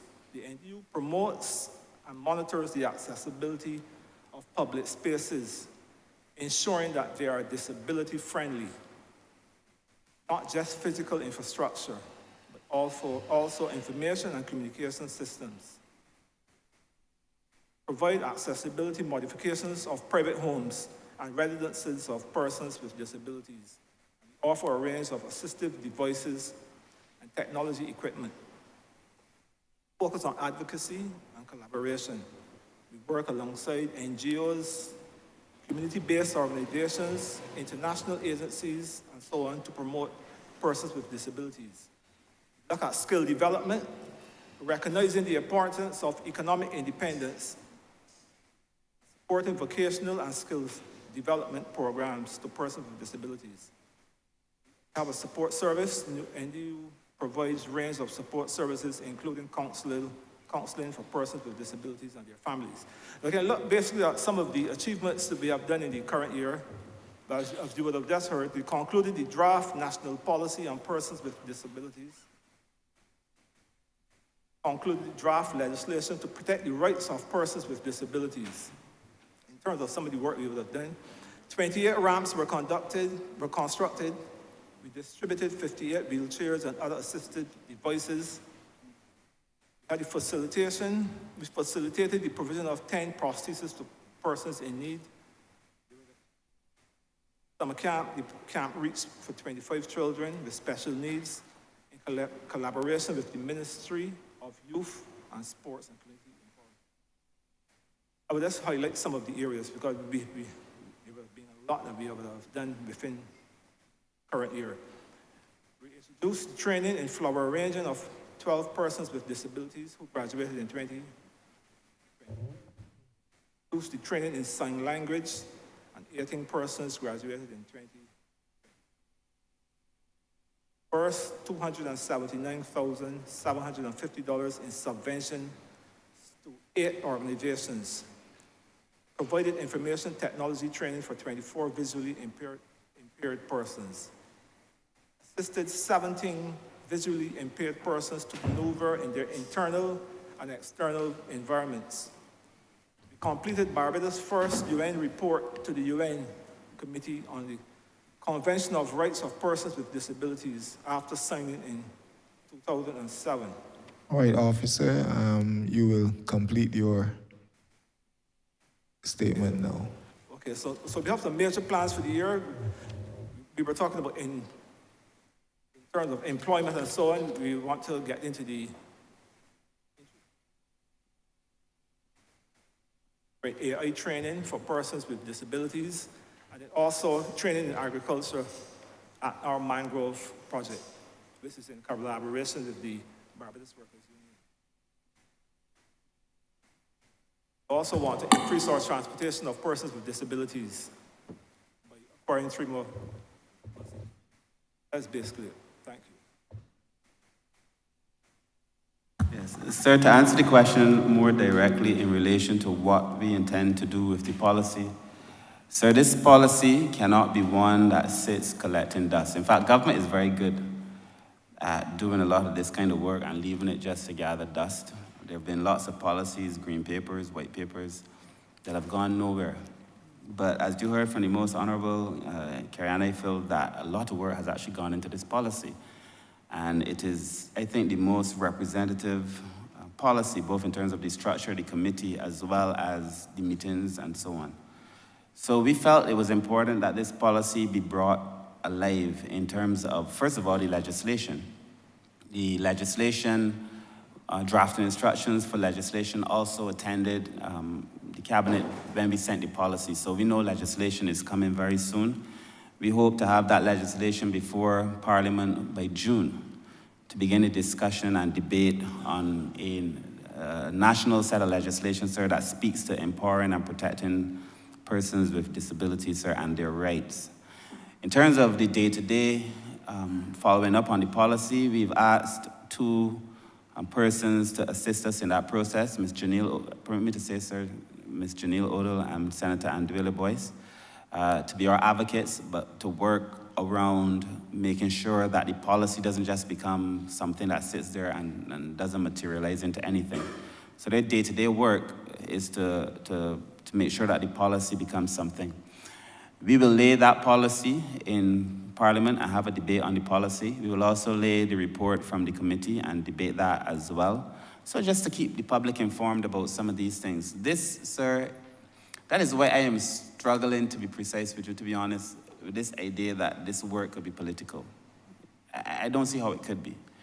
And because, you know, disabilities, don't ask your parents if you're a B or a D. You know, when you go to the bank, they don't care if you're a B or a D. If you can't get a job, they don't care if you're a B or a D. This is so above politics. I would hate, and why I've tried to keep it so far from politics, I would hate to think that we do all of this work to watch it dismantled by another administration simply because they think it's political. That's why we've kept it out of a political framework to be able to offer real meaningful solutions to persons. And that is why we have these persons on to drive this work. So from here on in, you'll see that the committee, the two young persons we brought on, sir, will be making sure that the policy makes sense, that it translates into something. I also want to take this opportunity, though. I think it is common knowledge that you cannot legislate a culture. I think that is common among us in the Labour Party. There was a point during those meetings, those consultations, I would attend the meetings, and the number of stories that came out of hurt, institutional hurt and otherwise, the amount of stories that came out just of the people who were treated badly because they have a disability. So we don't need to pass laws for people to know they need to treat people well. And stories of people laughing at things that I would think that a modern society, sir, would know better. People laughing at children, people, adults in some cases, being physical with other children. We have said in the policy that we intend to put in place a quota, and that person, it's a kind of affirmative action or positive discrimination, whatever you choose to call it, whereby we're going to be asking and we're working. It's not something we're going to bring and force on the private sector, but we're working with the private sector to say, you need to hire persons with disabilities. And we had this conversation with the Ministry of Education. I know that the minister is doing tremendous work in terms of being able to ensure that we do the testing for persons when they come into the school, to guarantee that they get necessary treatment. One of the things that was asked of us a lot was to have people to work alongside persons with disabilities in the school setting. And to be able to do that work, to put persons with disabilities in a place where they could get employment. I began these estimates, sir, suggesting that our ministry must see itself now well above this idea that we're about a handout or even a hand up. I really feel we are at the point where we're talking about real, meaningful transformation and that people want to take care of themselves. And so for us, it is to make sure that this policy has life, to make sure that the community feels it at the end of the day, sir, and to be able to translate these things, sir, to move people from a state where they feel like they're not respected to a point where they feel respected, where they're not allowed to contribute, to a point where they are allowed to contribute. So that is the vision, essentially. Regardless of all the fancy words and terms, that is where we want to do. Allow people to be able to live and produce like anybody else in this country. Thanks for the question, Honourable Member.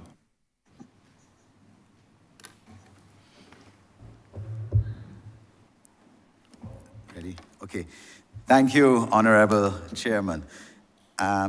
Honourable Minister, I note that in your sub-program 435, you are asking this Parliament to approve what is in fact a further $680,000 more to the National Disabilities Unit, totaling almost $3,300,000. That is something I would certainly support. But my second intervention here now would relate and follows on to what you said, Honourable Minister, in terms of the attitude of too many Barbadians, negative attitude towards people with disabilities. I note that in 2017, the Caribbean Development Bank, in fact, on a report on poverty in the Caribbean, mentioned that people with disabilities, not only in Barbados, but throughout the Caribbean, make up a substantial section of the poorest 5% of our population. And I wish to give you the opportunity, sir, and your team to speak towards how you are going to pursue and the formulation and implementation of a comprehensive public education and awareness campaign pertaining to the national policy, something which, as we heard from the Most Honourable Kerry-Ann, was started by the committee in terms of public outreach and education and awareness among our people, that people with disabilities are entitled, just as everyone else, to the full human and fundamental rights as citizens of this country and as residents of this country, how are we going to further this public education and awareness campaign? Thank you, Honourable Chair. Thank you to Honourable Member. I think public education is essential. This is so important. And we've had this conversation in the ministry. We've put some funds toward a public education program for the entire ministry to be able to do this work. Sir, I think it is going to be the case that we do this work for persons with disabilities, for the elderly, in relation to managing child abuse. I just think all of the cases under the ministry require significant public education. And so we're going to be doing that level of work. So I also feel the ministry has to, if we're saying one thing, we have to show it. You know, so we spoke about hiring persons with disabilities. We, as a ministry, we've hired several persons with disabilities. And I don't even think it is a case of us lowering our standards to hire persons with disabilities. I don't even think it should be a conversation. In fact, the contribution that is being made now by the persons we brought on is so significant that I would wish other persons would start doing it, because the quality of the community, sir, in Barbados, and their capacity to add value to organizations. This is not about us giving people handouts. It is clear to me that there is tremendous skill in the community that we are missing out on. And again, I want to use this opportunity to encourage people to come forward and to work with persons with disabilities. The PR program we had already started. You would have seen us pushing a lot of PR in relation to the parking spaces, to make sure that the parking spaces remain. But notwithstanding that, people are still parking in the parking spaces that are clearly reserved for persons with disabilities. Again, we make a call for persons, if you know you do not have a disability. The argument that is made is that, you know, when they pass there, nobody is there, but that's the point. The time that you do show up, the spot should be available for a person with disability, but we've done PR, and it hasn't resonated. Apparently, we have to continue with the PR. But I also feel that the law, when we put the law in place, Honourable Member, I think the law has to be clear, the law has to be strong, and the law has to be enforced. When all of the voluntary compliance has failed, because you don't want to start with using a heavy hand, but when all the voluntary compliance has failed, then the law has to represent persons with disabilities. The other point is, and I think the Honourable Leader of the Opposition raised it when he spoke initially about persons who use video cameras and videos to make videos of people. So I've seen several of those with persons with disabilities too. And that there is a recklessness sometimes by members not of this political party, but a recklessness sometimes of the public, sometimes to go and film persons in situations for their own purposes, you know, thinking that it is PR. It is not PR. It is not positive PR. It is discrimination. It shows the person, sir, sometimes in their most vulnerable state, sir. And I would want to say, I do not know of any case on our side where we have asked persons who are in a vulnerable position to go publicly, sir, and lower themselves for the purposes, sir, of making a political point. That is not who we are. That is not what we do. It is clear to me, however, that some persons have chosen to do it. I spoke earlier of the persons with disabilities, the two young persons that we have now taken into the ministry, sir, and are working with them to make sure that they have a decent standard of living. But then people continue to share these videos and to share, you know, there is something about the conscience of a country that at some point in time you have to have a conversation with yourself as a country. And to say that some of the things that we're doing are definitely unhealthy and need to stop. So yes, Honourable Member, you're going to see a lot of PR this year. You're going to see us pushing what's in the policy. We're going to continue to have these meetings. I hope that the public gets to know Janelle and Senator Boyce very well as our advocates over the next few weeks and months and years, so that they understand that this work, this is non-political, serious work.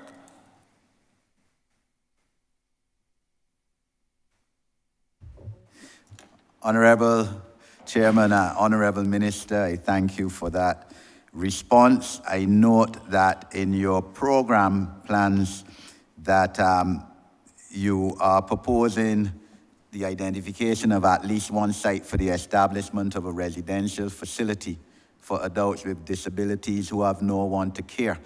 And I to care for them. And I can only urge you and your management to pursue this end with alacrity. We have had situations in Barbados where because, let's say, the parent or caregiver of a person with disability, adult person with disability, dies, that person with disability ends up in the psychiatric hospital without having any mental or psychological or psychiatric issues, sir. And that, quite honestly and clearly, is a breach of their constitutional rights. So the this proposed program is very much needed, residential facilities for those adult persons with disabilities in that position. You mentioned, Honourable Minister, of the issue of parking spaces for persons with disabilities. We commend, or I speak for myself, sir, I commend the Ministry of Transport and in association with your ministry, sir, for the first time putting parking spaces in Bridgetown in May 2022. I believe there are 5 or 6 parking spaces now. There need to be more, but at least that was a start after the stakeholders in disabilities signed a petition and presented it to the then Prime Minister way back in 2015. So I think that petition had over 10,000 signatures. Mine was one for parking spaces, public parking spaces for persons with disabilities in the city and in other key areas. The issue of the fine, sir, the fine is only $500 for parking in a parking space reserved for people with disabilities where you're not driving a person with disabilities, more applicably where there isn't such a sticker on your car identifying your vehicle as one that carries persons with disabilities, sir. This fine needs to be increased. I've spoken with the Honourable Minister for Public Works on this issue, and we agreed that I should write her on that, which I'm going to shortly do. I believe, sir, it will get support on the other side too, from speaking with the former members of this Parliament who were at cabinet level when that legislative provision was brought into effect. And I told them $500 was too low. They have now come to realize that it is. So there should be no opposition to an increase in that fine to a good $5,000 I would want to propose. But I wish to give you, Honourable Minister, the opportunity. You mentioned the draft Rights of Persons with Disabilities Bill, and I know you said you would like it before this Parliament by the end of this calendar year. But that draft bill, and that was assisted in being crafted by Dr. Jason Haynes, a brilliant Caribbean person who was at the time lecturing at our university, the West Indies Law Faculty. But that draft bill speaks on every aspect of the lives of persons with disabilities, in fact, of people. Health, employment, education, and I suppose coincidentally, we're in the midst of education reform, and the Honourable Member, the Honourable Minister of Education knows that I reach out to her very often on this issue as to taking disabilities education out, and let's see what we can do right now in the short term. Let's wait for the full educational transformation, how we can improve the education of children with disabilities right away. And Minister, you're aware, and the Honourable Minister of Education, that UN agencies and now the European Union have said that they are willing in principle to provide technical and perhaps financial assistance in this regard to us. But Honourable Minister, if you could speak a bit more in terms of the draft legislative provisions on health, employment, and education. These are the three key areas. The Most Honourable Kerry Ann Eiffel and Ms. Janelle Odell often say being a person with disabilities is an expensive exercise in terms of health. We know that the housing policy of providing 10% housing, state housing or state funded or assisted housing for persons with disabilities is already in place, as the Honourable Minister for Housing would say, and is being implemented certainly in the housing development that was opened a few months ago in White Park. That 10% allocation to persons with disabilities as a policy of housing enshrined in the draft policy was implemented, sir. But if, Honourable Minister, you could speak a bit more under those three issues, which are so important to persons with disabilities: health, employment, and education, in terms of what's in the draft Rights of Persons with Disabilities Bill. Thank you, Honourable Chairman. Thank you, Honourable Member. Just to be clear, that I think all of the components in this policy, that they're all important. And that is the reason we spent the amount of time that we spent looking at these policies. It's also the reason that we had intense consultation before this information was represented into the policy and consequently, hopefully, into the legislation, if the legislation is passed in the format in which we imagine it. In relation to employment, I spoke briefly about it while suggesting that we are going to be asking for a quota in terms of the, I think it's 5% that we said. We were asking employers to hire 5% of persons with disabilities where possible.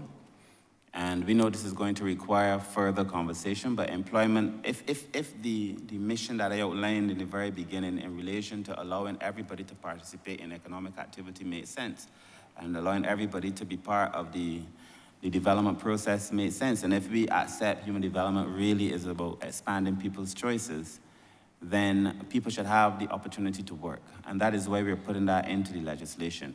I am not so unwise as to suggest, however, that employers will want to hire people who are unskilled. And that is why I feel part of this process in the long term will be about training up persons so that they have the necessary skills. It is also tied to your second question in relation to education. We know that persons have to be educated enough to be able to make a contribution beyond the idea that, you're doing somebody a favor. I made a point when I was on the call-in program a few months ago about the society that we live in. Barbados is what you call a meritocratic society, or at least we like to think so. A society where you get your due based on merit. So that if a person goes for a job, if they have the qualifications, in theory, they will get the job. If they have the associated competencies, they will get the job.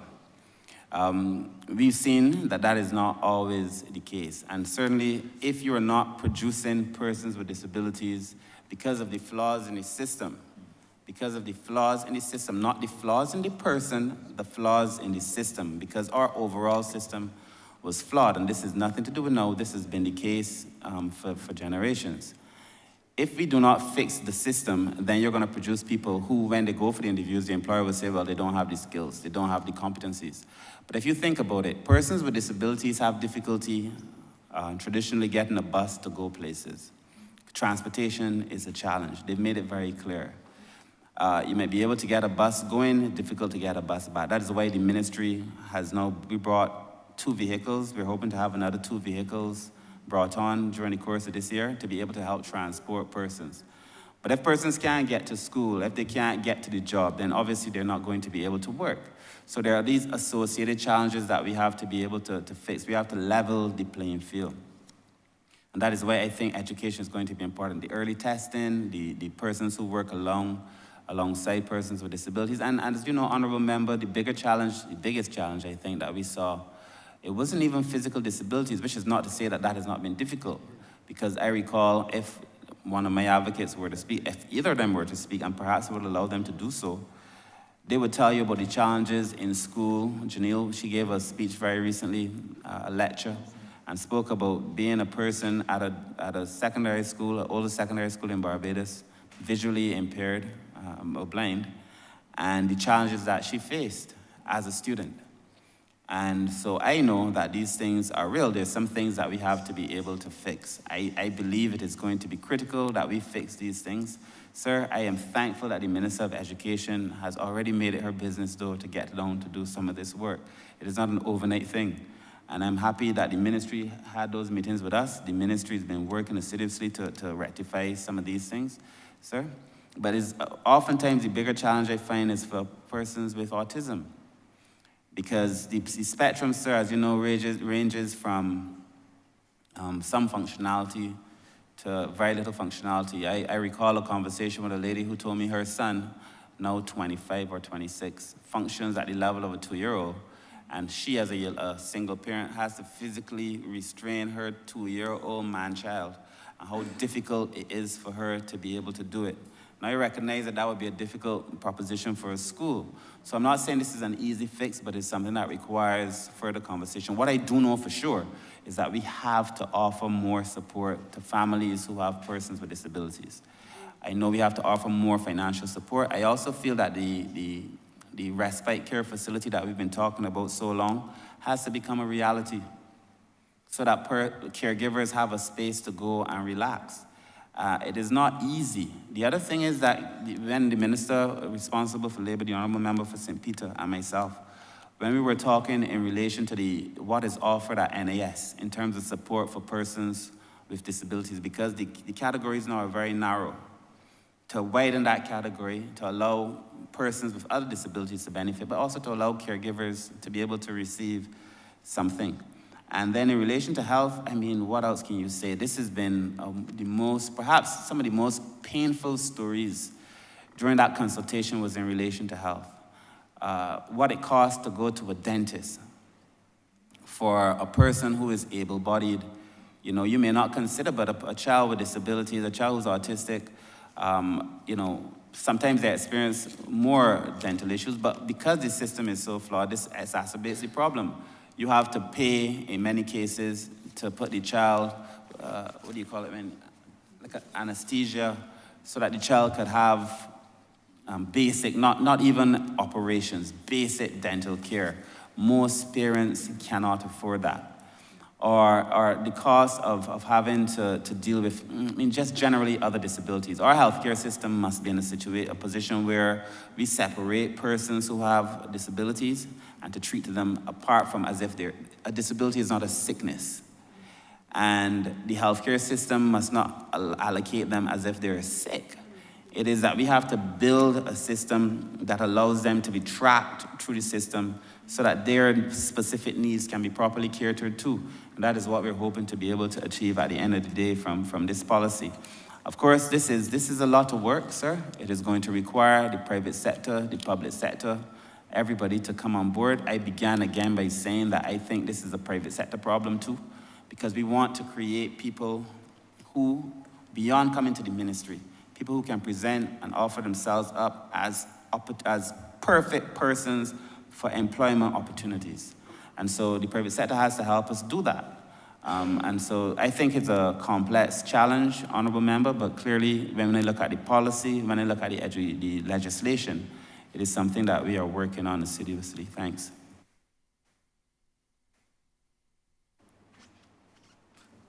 Honourable Chairman, I just wish to wrap up by commending Honourable Minister and his team for their responses and to continue to wish them the best in their endeavours, not only as in relation to persons with disabilities, but to our people on the whole.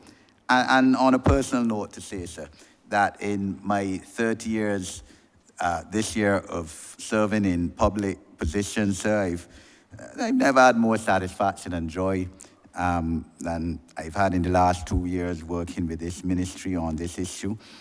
And the top management of this ministry are doing a tremendous job and service to this country. And again, to commend my fellow committee members on what they have joined together to produce. Thank you, sir. Thank you, Honourable Member. Honourable Member for St. Philip North. Thank you, Mr. Chair. First of all, I want to congratulate the ministry. I'm almost jealous not being able to sit behind you, Honourable Member.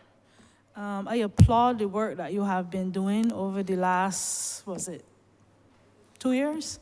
I have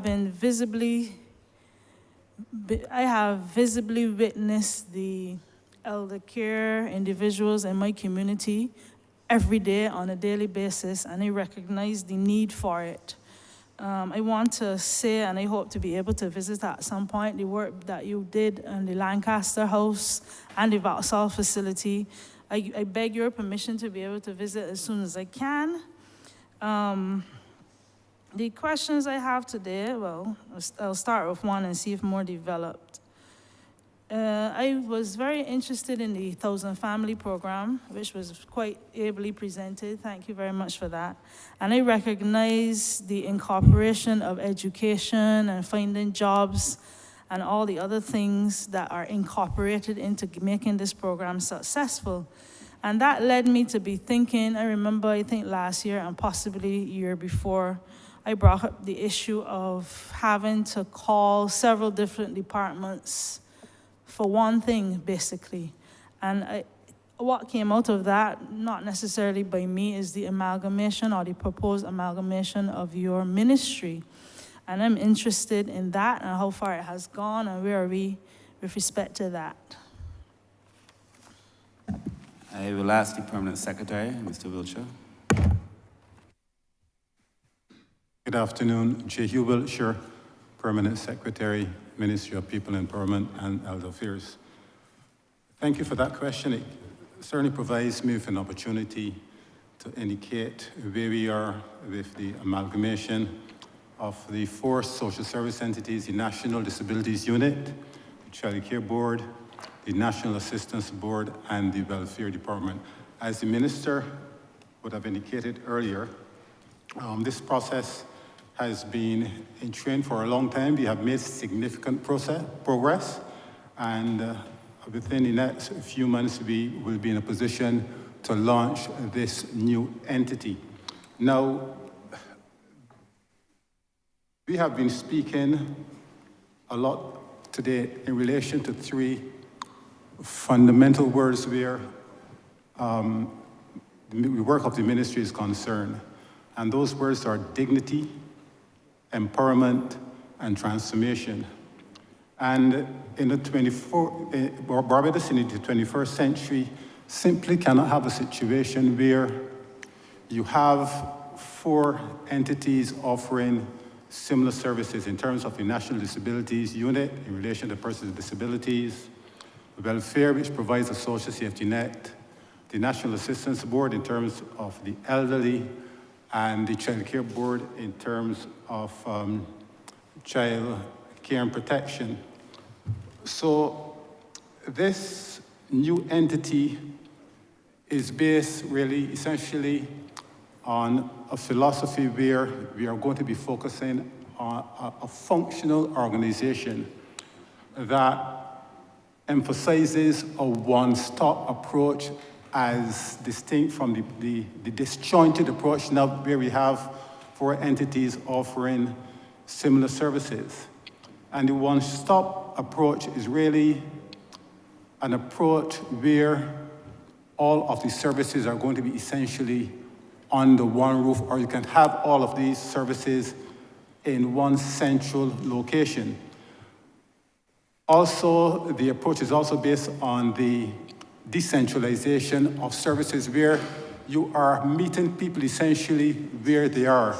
And in that regard, we'll be having a number of satellite offices or community-based offices through the island where, and these satellite offices will be chosen or have been chosen on the basis of geospatial mapping with a view to ensuring that the offices are essentially located in places where the clients will be able to access these offices very easily. We are going to be starting the process with at least 9 offices in terms of the first phase. And the process is also going to be based on the establishment of a new management information system. Because to access these services, you have to be in a position to have data. Unfortunately, the situation that we have now, where you have 4 separate entities, you're going to be having a new management information system, which is essentially a central repository of information, where the client would be able, at the click of a button, be able to access the services that are going to be provided by the new entity. So take, for example, I would put that in practical terms. The social work goes out into the community. The social worker goes with a tablet. In that person's house, the social worker would be able to assist the client in making an application. And let's say that that social worker has visited that house. The social worker does the assessment, and the assessment is not going to be based on a situation where you focus on the individual or on the actual household, but you'll be actually focusing on the family. So if the social worker goes into that house and she realizes that there is a person with a disability who needs assistance, that social worker will be able to relay that information in real time to the unit in the new entity that focuses on persons with disabilities. Let's assume they find an elderly person there who needs assistance. That social worker there will be able to, in real time, refer that particular matter to the unit in the entity that focuses attention on the elderly, as well as if there are issues in relation to children, that social worker will be able to relay that particular issue to the unit in the new entity that focuses on children. So the new entity that we are establishing, as I said, brings all the services in one central entity.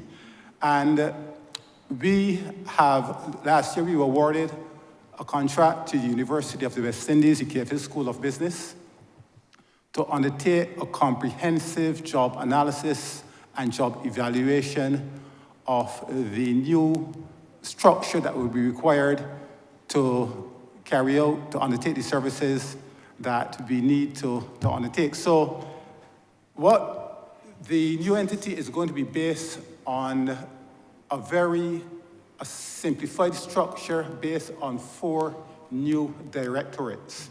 And one directorate will be social care delivery, and in that directorate, that will cover the areas of the elderly, persons with disabilities, rehabilitation, and child care. And those are specialized services that will be undertaken in that directorate.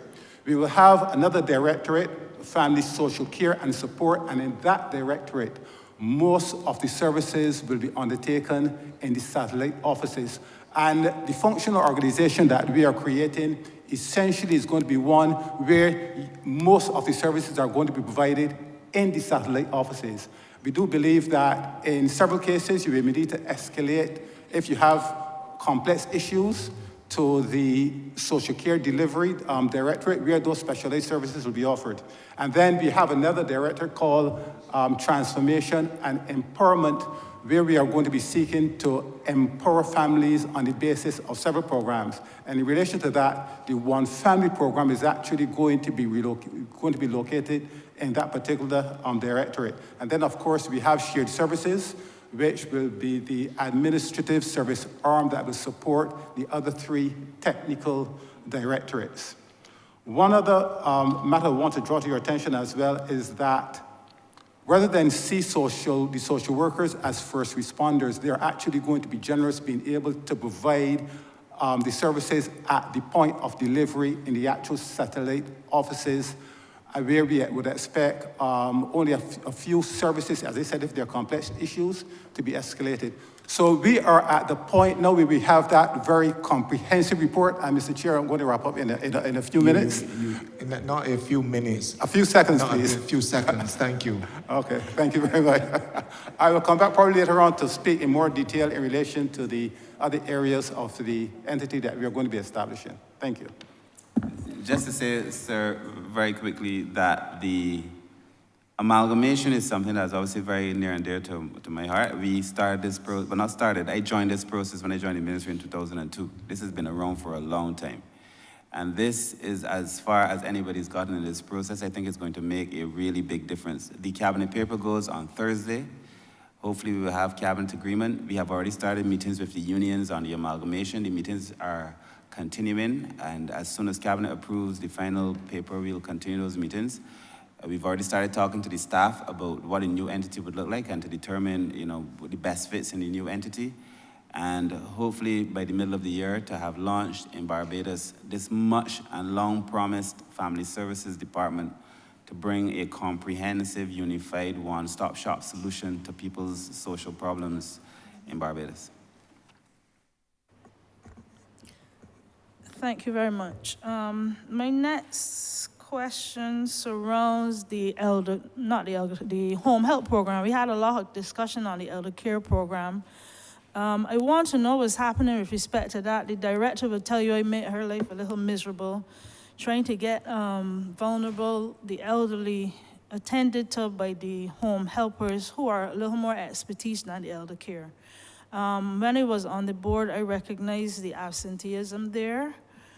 What are we doing in terms of providing adequate numbers, really, for the proposed recipients? Is it a case where we will increase the number of posts for the home helpers? Has there been improvement in the attendance in terms of work of the home helpers? Would there be a program, which I think would be a good idea, if the elder care workers could be trained and transitioned into the home health program? Many questions in one. Director? So in terms of the numbers for the elder home care program, yes, we recognize that we do have a situation in terms of a shortage of staff when we look at the increasing needs. So right now our ratio of staff to recipients is about 1 in 7, not that they're going to service 7 houses per day. In addition to that, you have to take in other factors in terms of the proximity of houses and where they have to traverse daily. So yes, in short answer, there is need to upgrade and increase the numbers in the home care program. However, that has to be done incrementally, and what we have done in for the next financial year, because we recognize that caregiving is arduous, it's taxing, and it's exhaustive if you've ever given care to an older person. So we have to balance clients' needs versus our workers' needs. And therefore, in the next financial year, what we'll be incrementally doing is increasing the number of substitutes that as persons go on vacation, whether they go on sick leave, that they service is offered to our recipients as well. In terms of the absenteeism, our workforce is over 95% women. So we have them at 2 levels, either an aging population who's also susceptible to illness themselves and who have dual roles in that they too give care, so they're kind of sandwiched. So in our training, we will be giving lots of emphasis on the whole concept of self-care and how do we as an organization not only look after our beneficiaries, but look after our workers, showing them that they are valued and that what they do is not just a task, but that they contribute to the overall vision and the goals of the organization. So yes, in short measure, we'll begin with the whole substitutes so that we do not overburden our human resources. Yes, Honourable Member, that is such a good question because, first of all, we have an aging society. Even at the best of times with the staff complement that we have, we would have been challenged. The fact is that every day, Barbados did very well at extending life. And I don't think we did as well as in planning for the consequences of that extension. And therefore, now we have a population that is aged. We have a workforce that is aged. When I joined the Child Care Board in 2002, I remember a certain Miss Miller, permit me, sir, who told me that I hadn't yet lost my mother's features and she was working longer than me. And that was a conversation that was repeated throughout Child Care Board. There were just women who'd been working there for a long time in the social services sector.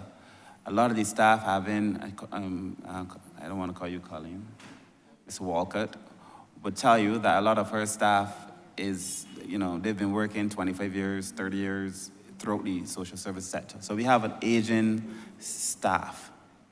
And the consequences of that are the same for any aging situation. More sick days, people genuinely get sick, the issues associated with aging. We have to train more persons in elder care. I think there's been a lot of that happening now. There used to be a program, I know community college is doing it, there used to be a program being put on by somebody else. There are a few persons who want to do it, but I think they need to check with National Assistance Board to make sure that when they finish training persons, they have the competency. This is not a joke.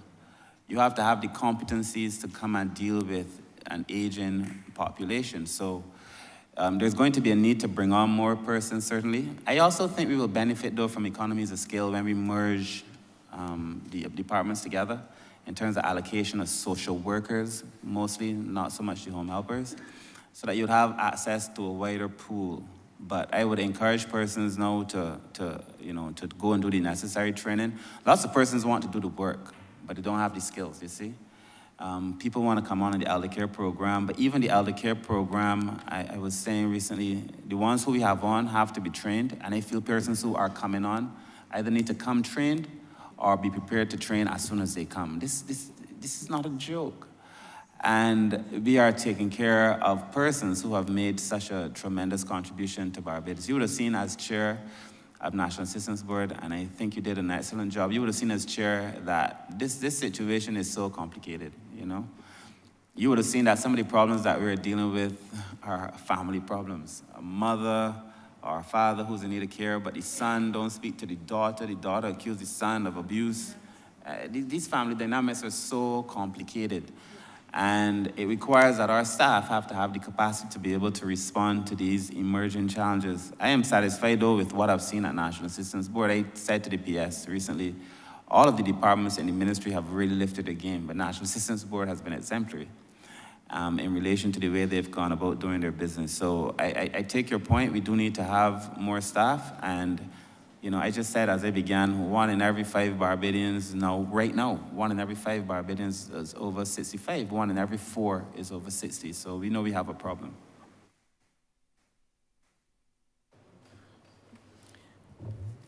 Thank you, Chair. My final inquiry over the last few weeks, and I brought this in another fora, and I don't mean to cause trouble, but this is causing a little angst in the medical community, including myself, which it has come across my desk on two other occasions, and I feel a little uncomfortable about it. I have in front of me a document which I'm willing to share with the House that says, Government of Barbados National Disabilities Unit, medical registration form.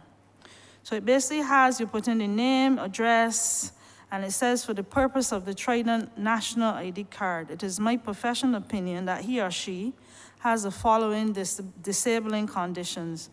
And fine, we know we need data on the disabled, but some of the queries here are causing a little bit of anxiety among the medical community. The examples being things like, I will give you the list: sensory functions, voice and speech functions, breathing and blood-related functions, digestion and metabolism functions, urinary and reproductive functions, movement functions, skin-related functions, mental functions, and basically to give a brief description of the disability.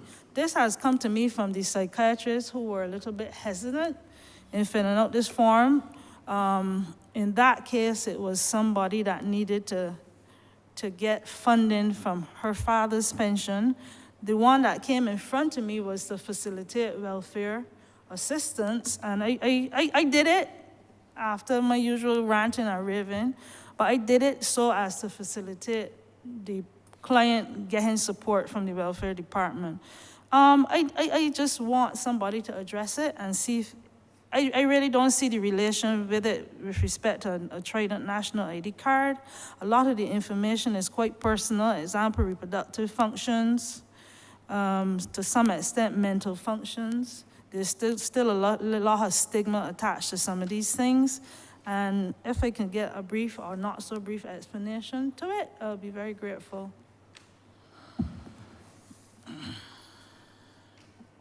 Thank you very much, Honourable Member.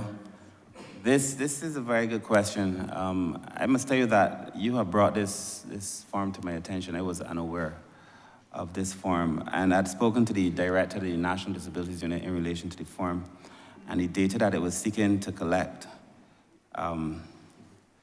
It is my knowledge that having spoken to him in relation to the form, a lot of the information that was on this form in relation to determining what is a disability had come from some other source, in terms of an international source. Anyways, we had agreed to put the form aside.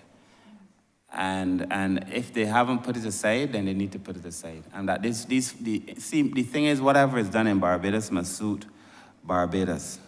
I'm also told that the Trident ID does not require details on disability, and just some confirmation that a person does qualify as an individual. The form, of which I am now familiar because you raised it with me, I'd asked the director to speak to it, but it seems that, you know, when you look at disabilities elsewhere, there are these questions that are asked. But Barbados must do things to suit Barbadian realities. And so I'd asked him at the time to set the form aside. If that form is still in circulation, it should be paused. And that we need to create a form that is simple, that is respectful, because dignity must mean something, and to use that information to determine whether a person has a disability or not. I will accept, though, that the form was used. That is what was told to me, so you're not making it up. But I'd asked for that form to be paused. And if there's a need to do data collection, to do it in a way that is sensitive and respectful of the person. Thank you very much, Chair. On another round, I will bring up children in terms of adoption, Ms. Richards, and how we are getting the message out. Thank you, sir.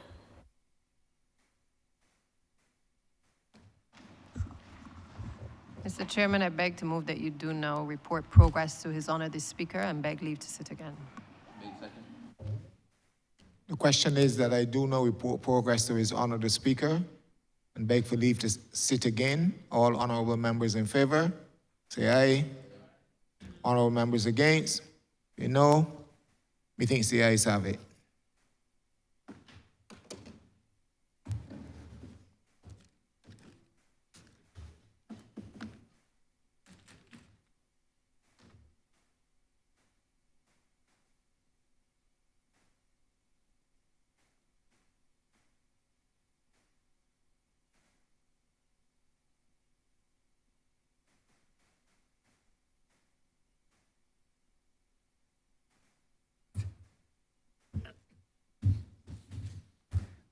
The chairman has reported the progress and requests leave to sit again. Honourable Leader of Government Business. Thank you, Mr. Speaker. I beg to move the suspension of the House until 2:15 p.m. The question is that this honourable chairman will be suspended until 2:15 p.m. All those honourable members in favour, please say aye. Those against, please say no. We think the ayes have it. This honourable chairman stands suspended until 2:15 p.m.